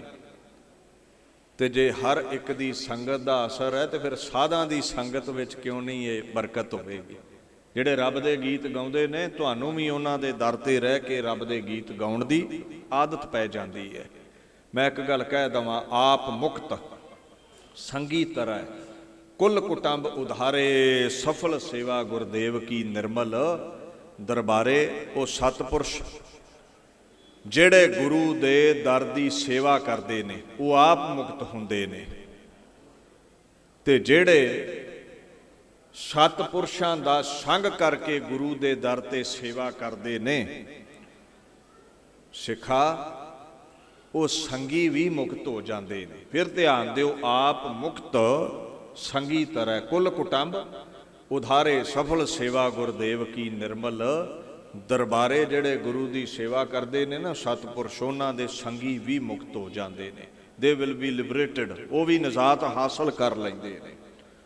ਸੋ ਐਸੇ ਸਾਧੂਆਂ ਨੂੰ ਤੁਸੀਂ ਯਾਦ ਕਰ ਰਹੇ ਹੋ। ਰਹੀ ਉਹਨਾਂ ਦੇ ਪ੍ਰਚਾਰ ਦੀ ਗੱਲ, ਤੁਸੀਂ ਜਾਣਦੇ ਹੀ ਹੋ, ਚਾਹੇ ਉਹ ਮਾਲਵੇ ਦਾ ਇਲਾਕਾ ਹੈ, ਮਲੋਟ ਦਾ ਇਲਾਕਾ ਹੈ, ਚਾਹੇ ਮਾਝੇ ਗੁਰਦਾਸਪੁਰ ਦਾ ਇਲਾਕਾ ਹੈ, ਚਾਹੇ ਦਿੱਲੀ ਦਾ ਇਲਾਕਾ ਹੈ, ਇੱਥੇ ਕਰਨਾਲ ਦਾ ਇਲਾਕਾ ਹੈ, ਬਾਹਰਲੀਆਂ ਕੰਟਰੀਜ਼ ਵਿੱਚ ਵੀ, ਚਾਹੇ ਰਸ਼ੀਆ ਦੀ ਗੱਲ ਹੈ ਜਾਂ ਅਮਰੀਕਾ ਦੀ ਗੱਲ ਹੈ, ਗੁਰਸਿੱਖੀ ਦਾ ਪ੍ਰਚਾਰ ਪ੍ਰਫੁੱਲਤ ਕੀਤਾ।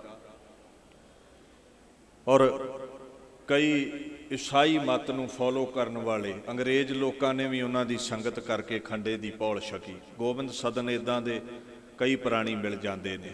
ਇਹ ਗੁਰੂ ਨਾਨਕ ਦੇ ਨਾਮ ਦਾ ਪ੍ਰਭਾਵ ਹੈ। ਸੋ ਜਿਤਨੇ ਵੀ ਸਾਧੂ ਗੁਰੂ ਘਰ ਨਾਲ ਜੋੜਦੇ ਨੇ, ਸਭ ਦਾ ਅਦਬ ਹੈ, ਉਹਨਾਂ ਦੀ ਸੰਗਤ ਮਿਲ ਜਾਵੇ ਜੀਵਨ ਸਫਲਾ ਹੋ ਜਾਂਦਾ ਹੈ। ਇੱਥੇ ਹੀ ਦਾਸ ਵਿਚਾਰ ਨੂੰ ਸੰਕੋਚਦਾ ਹੈ। ਆਪ ਸੰਗਤ ਦਾ ਧੰਨਵਾਦ, ਪ੍ਰਬੰਧਕਾਂ ਦਾ ਧੰਨਵਾਦ, ਬਾਬਾ ਗੁਰਮੀਤ ਸਿੰਘ ਜੀ ਕਾਰ ਸੇਵਾ ਹਜੂਰ ਸਾਹਿਬ ਵਾਲੇ ਜੋ ਇੱਥੇ ਨਾਲ ਸੇਵਾਵਾਂ ਨਿਭਾਉਂਦੇ ਨੇ, ਉਹਨਾਂ ਦਾ ਵੀ ਧੰਨਵਾਦ ਹੈ ਜੀ।